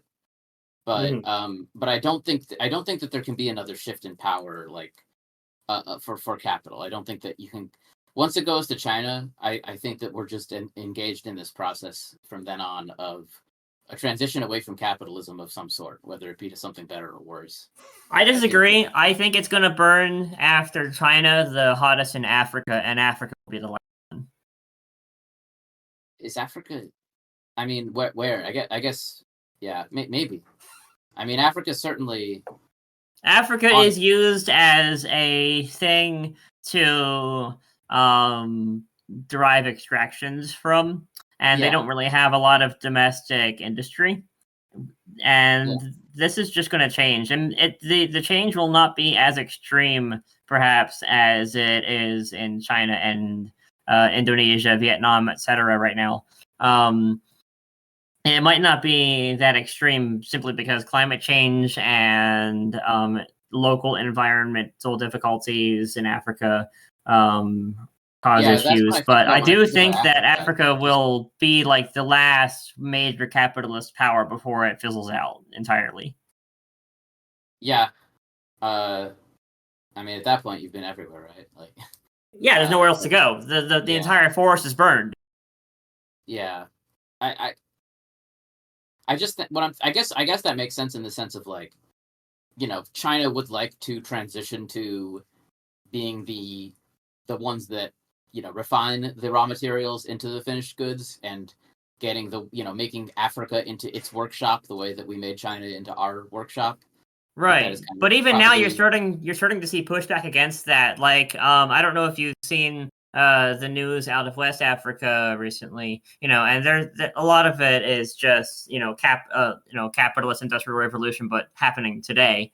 You have Mali, Burkina Faso and Niger yeah, are unifying their military commands, their passports, anthems, yada yada, and just merging into one country called the African Sahel states. And they part of what their development plan is to move higher, further downstream industry into the country. And Botswana's doing that too now, where they just nationalized all their diamond mines.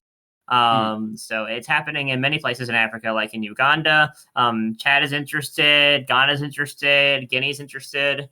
mm, And so we're seeing, especially as the U.S. power wanes and as China demonstrates a disinterest in colonization, I think Africa is just going to be freed up to have its own industrial revolution, and that will create either a partnership or a split between Africa and Asia, which will set the stage for World War IV.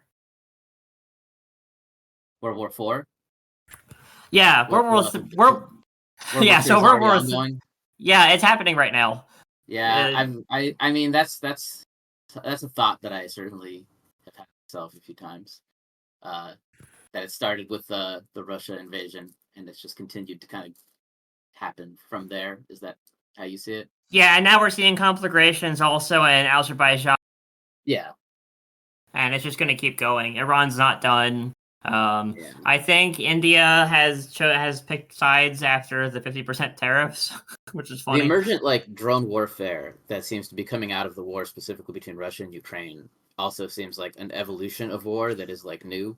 There That is another uh, element to this too, by the way, which is, the India integration earlier this May. Well, it turns out that there was a contest between drones and fighter jets over the skies of northeastern Pakistan and India, northwestern India.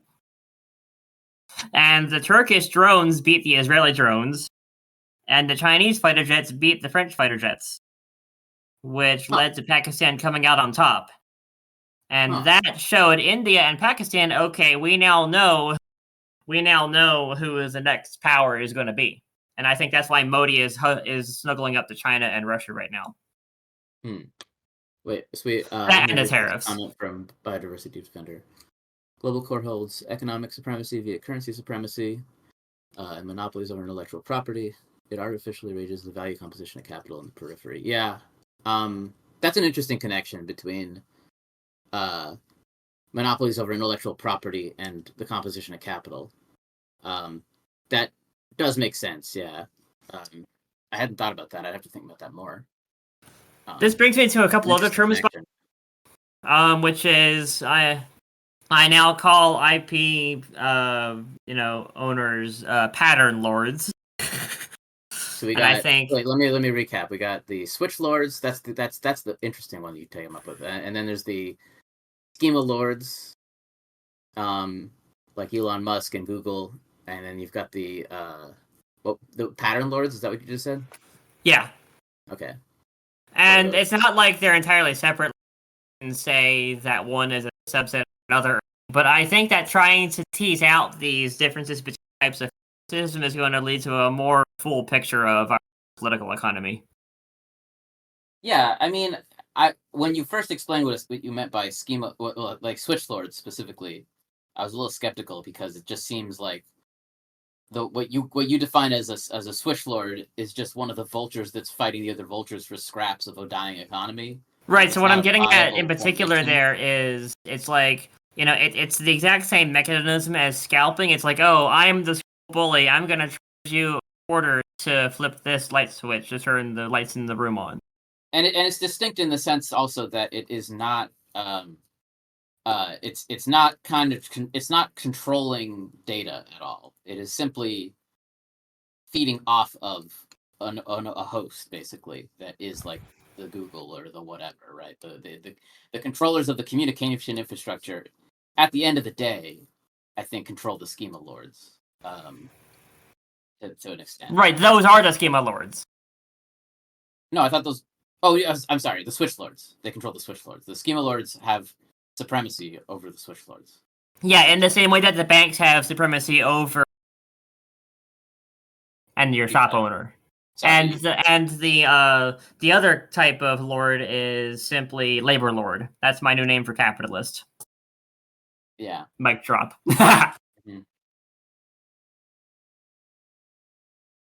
Yeah, right. I mean, in terms of the development of Africa too, it's just a thing I thought of that I never got a chance to say. Like, yeah, definitely. Yeah, the development of Africa that got halted, because of the Volcker shock.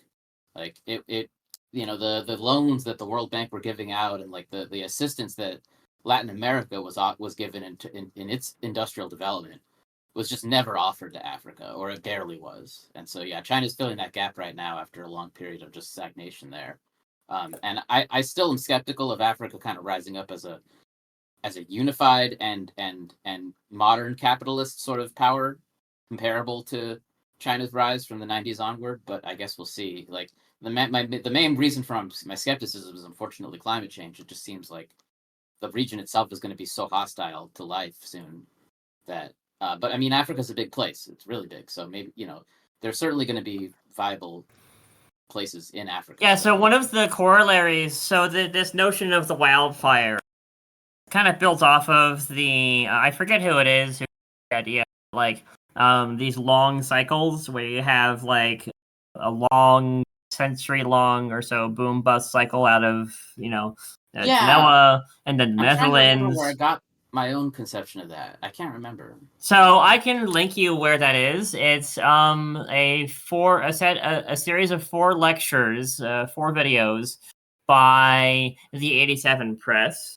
So let me find that really quick, and I'll link that.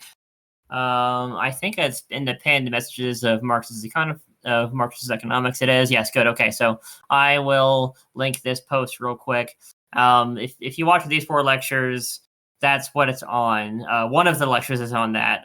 Let's see which one. I think the third one, maybe. Oh, come on, jump to the message, please.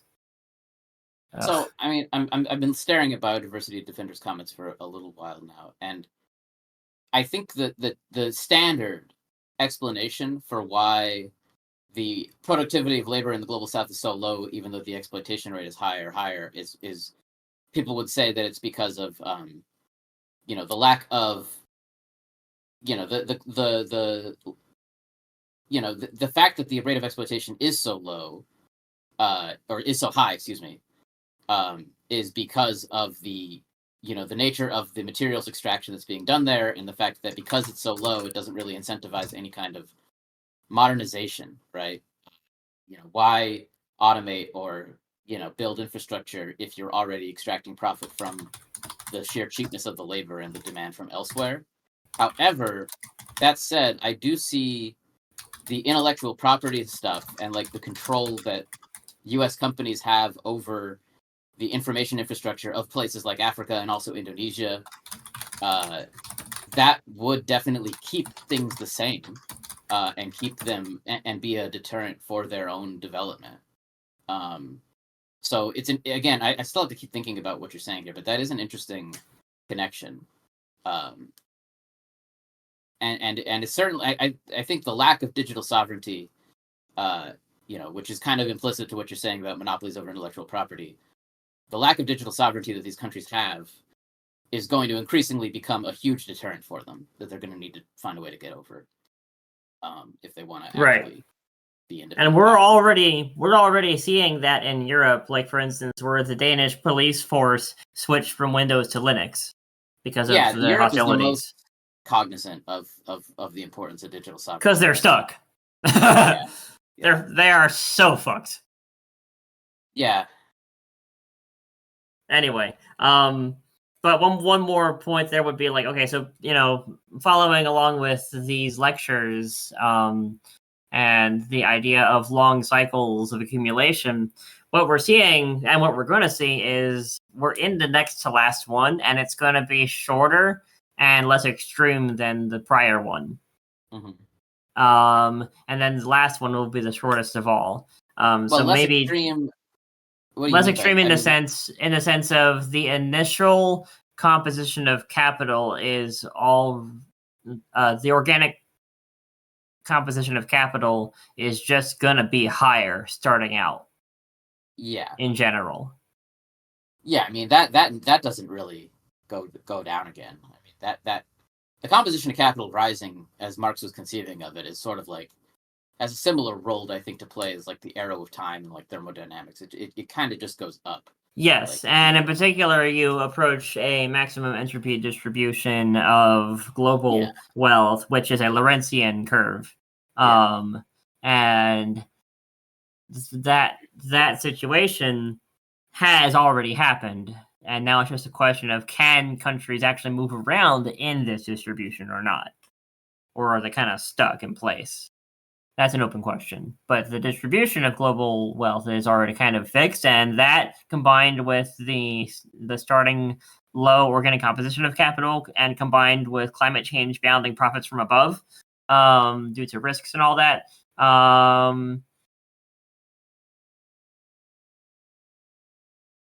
Thank you so much for saying that, by the way, Biodiversity Defender. I'm happy someone read it too. I'm still a little skeptical that it's even worth reading at the moment, but I'm glad I wrote it. I'm still not sure what to do with it at the current moment. Like I think it's a well-written paper. I think it's structured decently well. I think it has all the graphs it needs, but it's too long at the moment. It's I don't really know what I should do with it. Maybe I should add a chapter and try to make it a small book, or maybe I should try to split it into 2 papers, but I really just don't have the energy right now for that. So I'm really not sure what to do with this paper at the moment. If anybody has any ideas, definitely let me know. Because I wrote it, I'm happy I wrote it. It took a couple summers, but now I'm really just staring at it and I'm like, did I waste my time? I'm not really sure. I think the most valuable takeaway is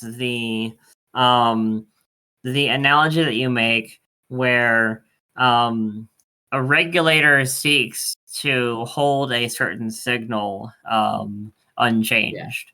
We haven't really talked about And that aspect of the paper yet, have we? yeah, why don't we get to that part, because I think that's probably my favorite part of your paper.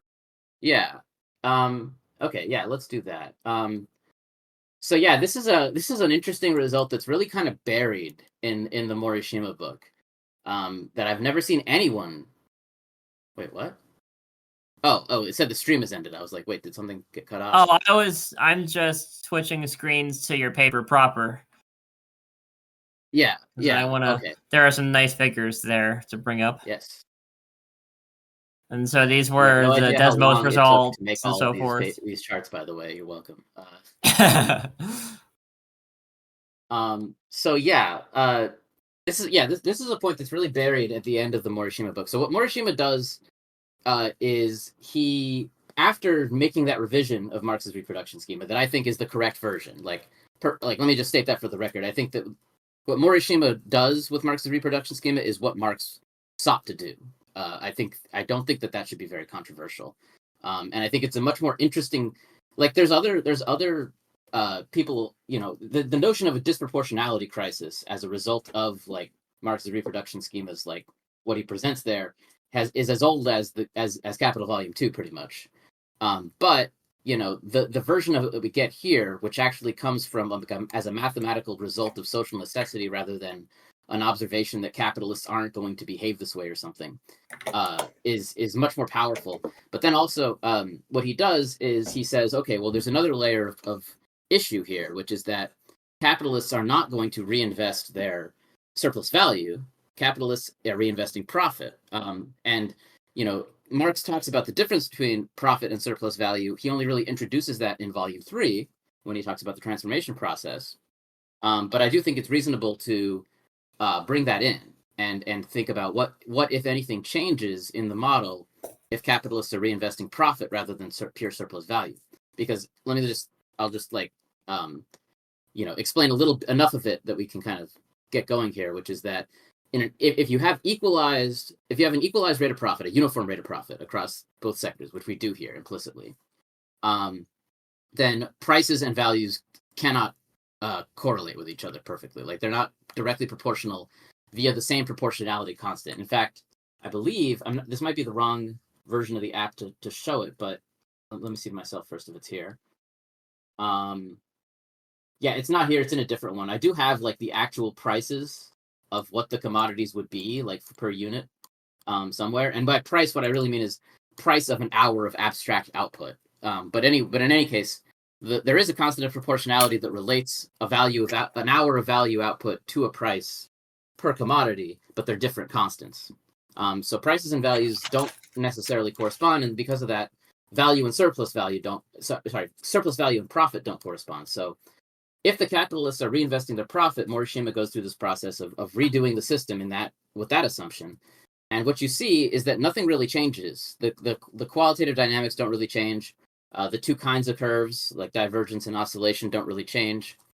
But what does change is if you look at the rate of accumulation of capital, if you choose to measure the rate of accumulation in value terms, then what you see is that then the disproportions in use values between the departments would be reflected in the rate of accumulation measured in terms of value. And the graph you're seeing there, by the way, both of them oscillate as things go wrong, because that is the model in which capitalists are reinvesting surplus value. But if you scroll down further, then you see something different. When capitalists are, if they're reinvesting their profit in a situation where profit rates are equalized or uniform, and you choose to measure the rate of accumulation in terms of value, then you again do see those changes. The rate of accumulation as a measure of like the stability of the system does properly reflect the use value kind of problems that are arising. But if you go that full final step and choose to view the rate of accumulation in money terms, that is to say, how is the amount of capital that's being how is the amount of money being reinvested as a proportion of the overall size of the economy? How is that changing? what you see is no matter how bad the use value distinctions get, you see a constant and unchanging and stable rate of accumulation in money terms. And that's fascinating because that really, Morishima doesn't really have the cybernetic language to analyze this. But he does seem to think, like, I'll find the passage in the book where he talks about this. 1 second, I'll be right back.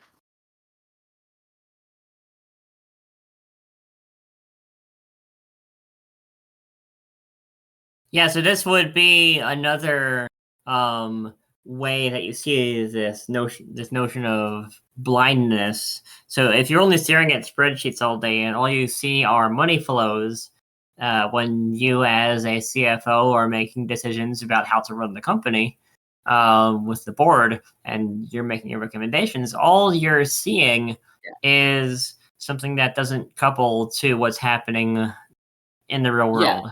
So this is what's interesting is that this situation in which capitalists are reinvesting their profit rather than their surplus value, their money profit, and they're also measuring the health of their economy in money terms.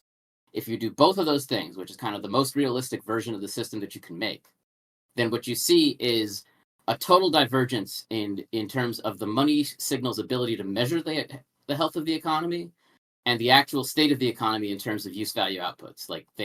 At that point, money almost seems to complete its job as an agent of obfuscation that kind of makes it impossible to see these things. So Morishima does derive this, and he seems to think it's important. It's on page 150. He says, this equation, recently confirmed by growth theorists, implies that the aggregate total capital K increases at a constant rate, irrespective of the initial point from which the economy starts to expand.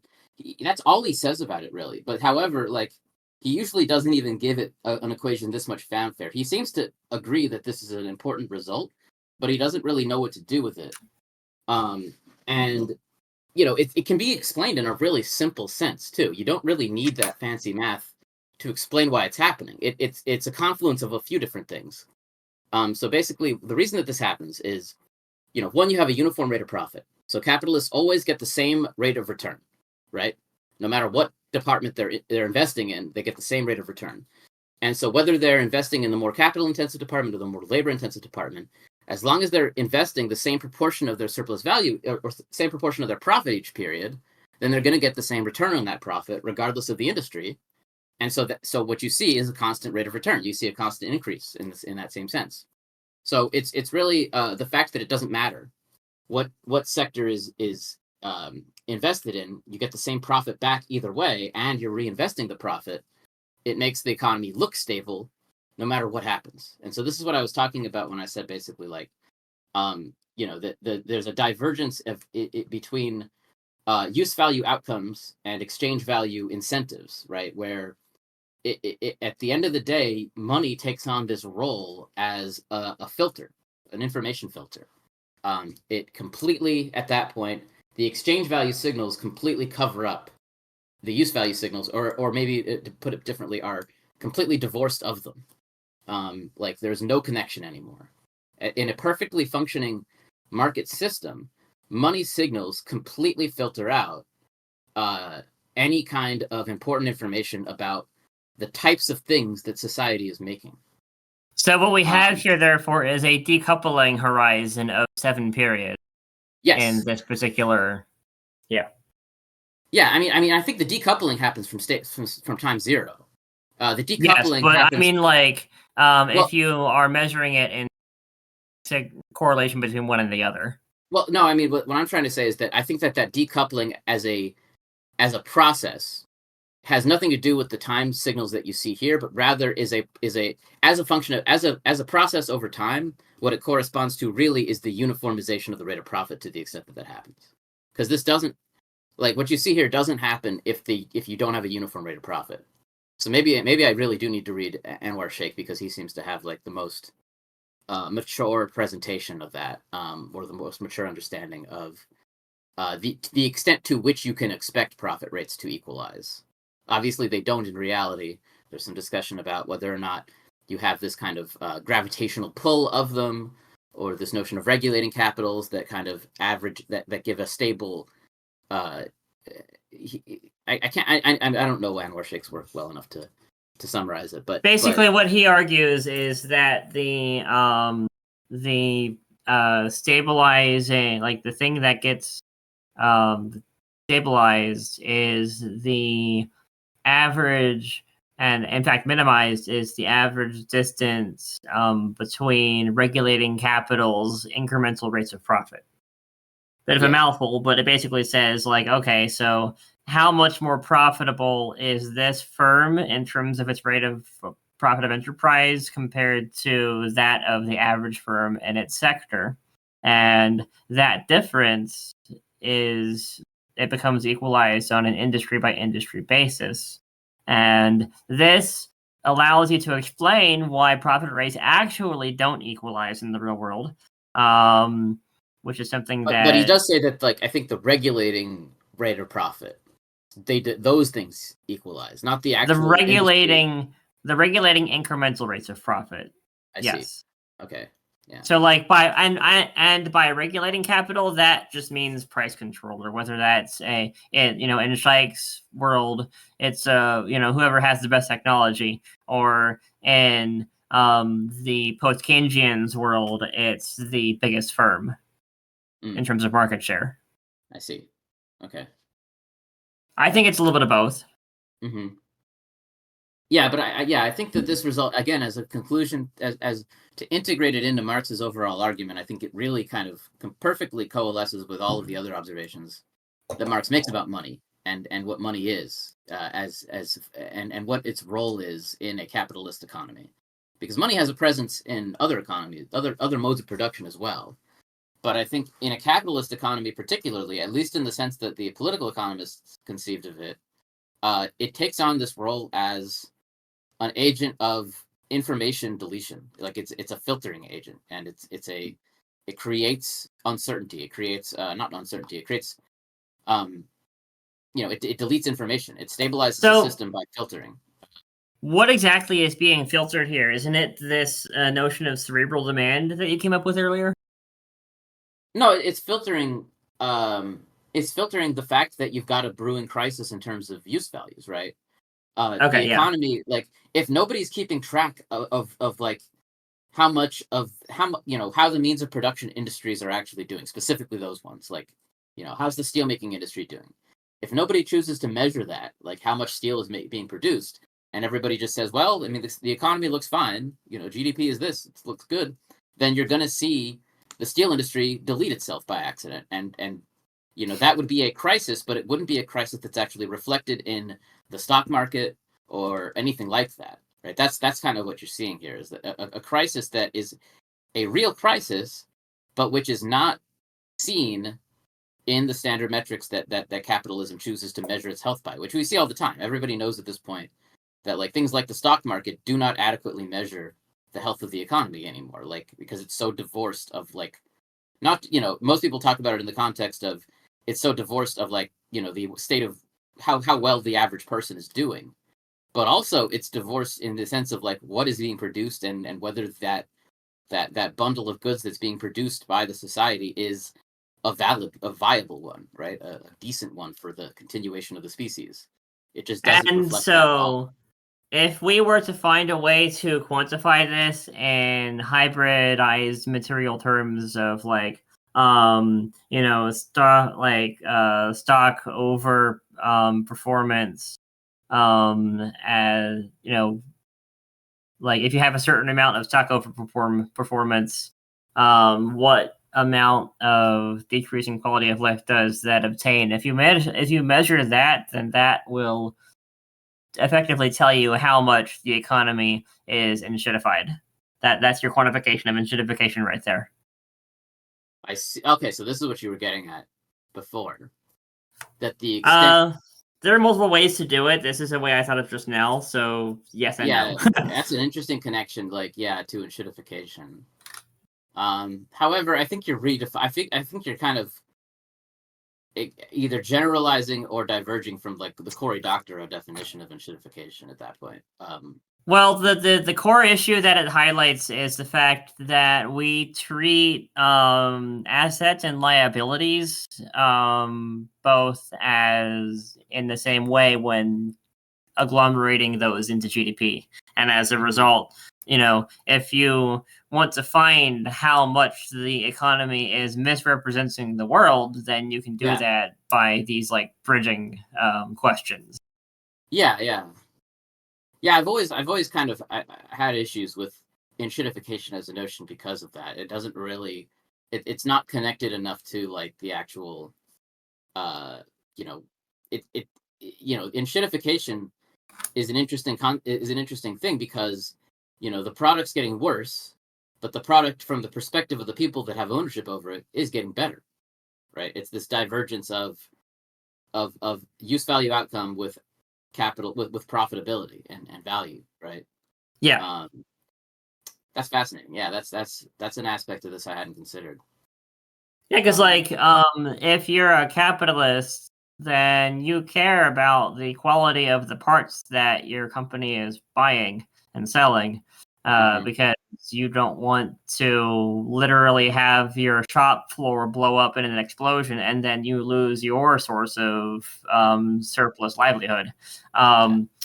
Whereas in the portfolio case, they just don't care if a firm lives or dies, and they'll bet on firms to fail. Like this was the whole GameStop thing, where that came from. It was just an investment company that owned them betting on them to go bankrupt, and then Reddit said no. Yeah. That's.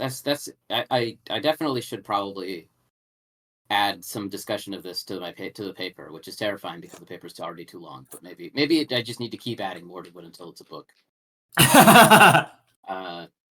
I mean, long papers are fine, I don't really. Yeah, it should be fine. I think someone will take it. Yeah, I don't know. I sent it to No. There are math papers that are 5,000 pages long, like the proof of like the categorization of the finite simple groups. 5,000 pages. Is it really? Yeah, it's the biggest achievement of like 20th century mathematics. The biggest thing that group theorists did in that century. Did it need to be that long? Yeah. I mean, I don't really know anything about finite groups because I hate them, but so yeah, that's interesting. Yeah, so you know how like online you'll see like the periodic table of finite simple groups, that like as kind of a tongue-in-cheek version of the periodic table of elements, even though it kind of doesn't work like that. Well, that's like the result of the group theorists and what they have been up to, and the proof, which was this massive proof, was published over I think a series of 3 volumes in like 2000 2001, somewhere in there. So don't be scared of having a long paper. Just let it go however long it's going to go, and then someone will take it because it's interesting. Yeah. Again, if anybody has suggestions for publishers, I'm interested. I'm very bad at following through with trying to find doing things of that sort. Yeah, you can always write a 60-page paper on Morishino's book on Walrus. I actually don't know which one that is, but that actually doesn't surprise me that he wrote that. Morishima, I had issues with him when I was reading this original book, his 1973 book on Marxist economics, but like at this point, I find this character like I'm low-key obsessed with him. He's a little bit like from like he's just an interesting guy because the selling point of this book that he wrote is the final chapter where he basically pitches that we need to abandon the labor theory of value because of issues that arise in joint production and also issues that arise from the heterogeneity of labor. The heterogeneity of labor argument he gives doesn't really seem like a problem to me. And then the joint production one is crazy because in a book that he wrote just 3 years later that nobody's read called Value, Exploitation, and Growth, he straight up retracts his proclamation that the labor theory of value should be abandoned. In a book he wrote 3 years later, he straight up writes like, I changed my mind. I fixed the joint production problem. And you really gotta like hand it to an academic that does that. Like just it's just very interesting to me like that he did that. Yeah, I'll find the place in the book where he says it. It's a fascinating passage. Let's see. Wait, so what joint production problem did he solve? Well, I mean, so in the classic kind of what's his name? if you define value in the same way as like the total embodied socially necessary labor time of production, then if in a system of joint production in general, you could actually end up paradoxically with negative values of commodities, and we're not any commodities specifically. You end up with negative values for the intermediate commodities in a system, not just of joint production, but of fixed capital as well.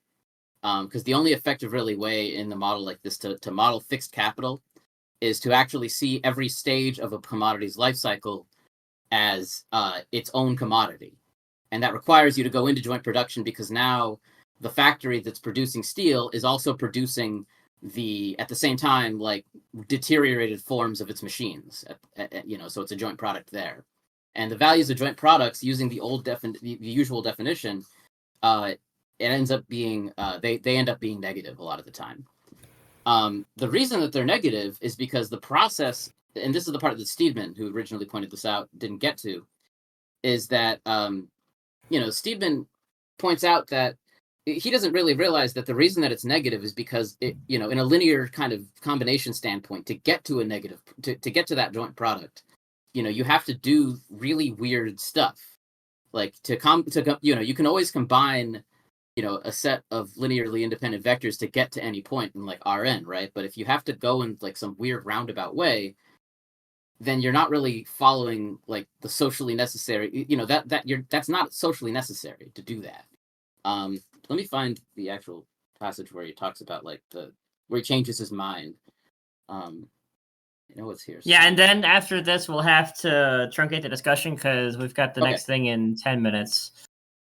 Yeah.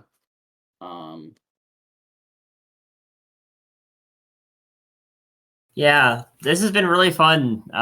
We have to do more of these, and I'm gonna make a serious attempt to have something happening here every weekend on Sunday, roughly the same time, or maybe Saturday sometimes. Just even if it's just us all just chatting, not even doing like a recorded session or anything, just chatting and try and build some interaction here. I thought this went really well. It's a really, really fun conversation, and I'll definitely post it to my channel too. I can't find it in here, but it is here. There's a place where he like very vocally, like very clearly says like, I was wrong about this. And the way that he generalizes joint production or values to the joint production model is interesting. I think Ian Wright is about to present a different alternative to it. Curious what he's doing. Because I really like what Morishima does, where he basically says, it's no longer sufficient to define value with an equation.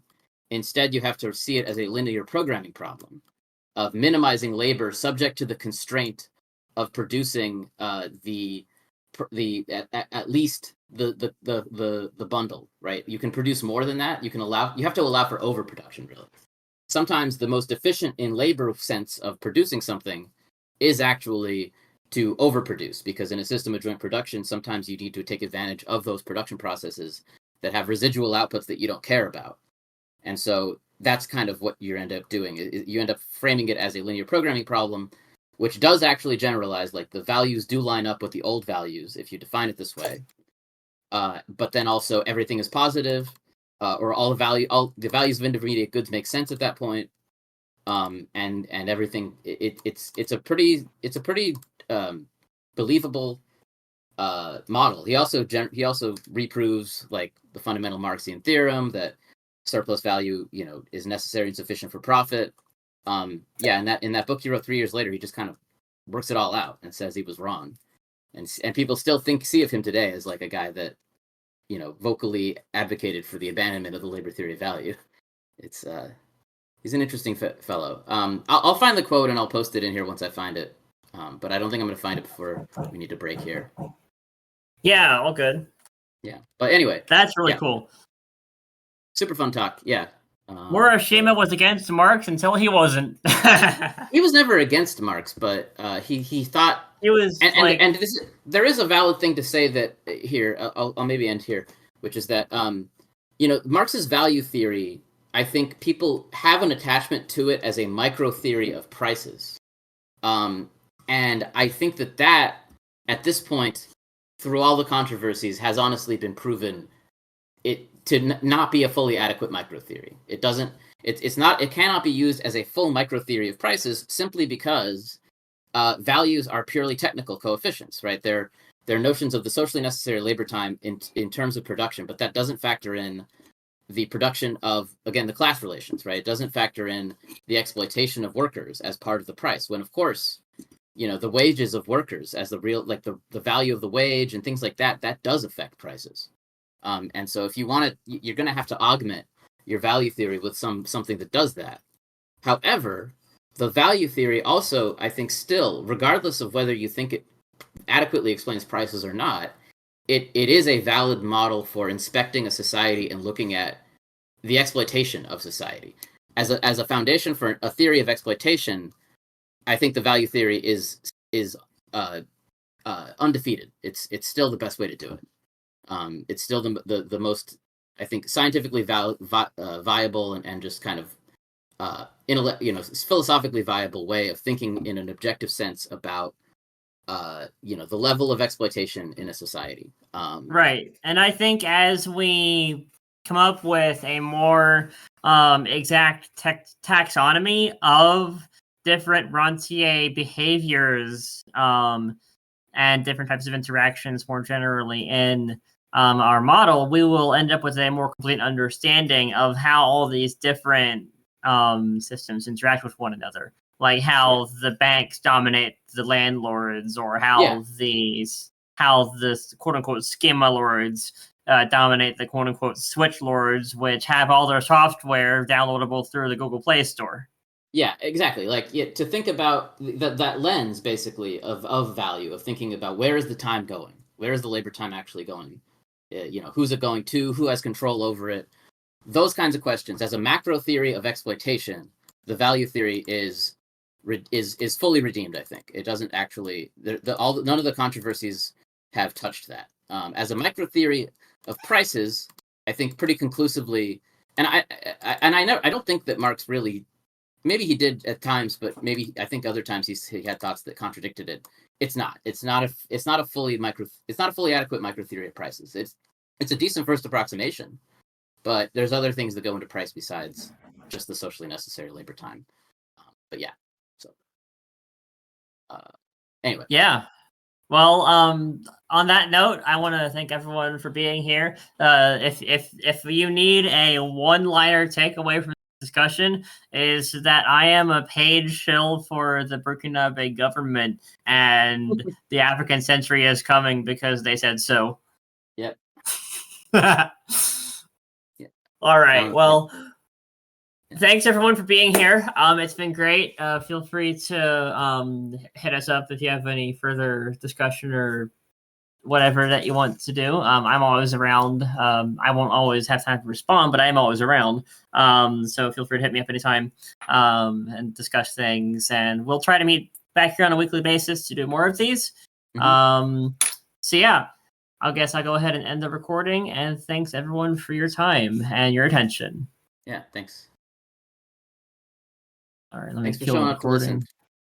And I really appreciate you guys also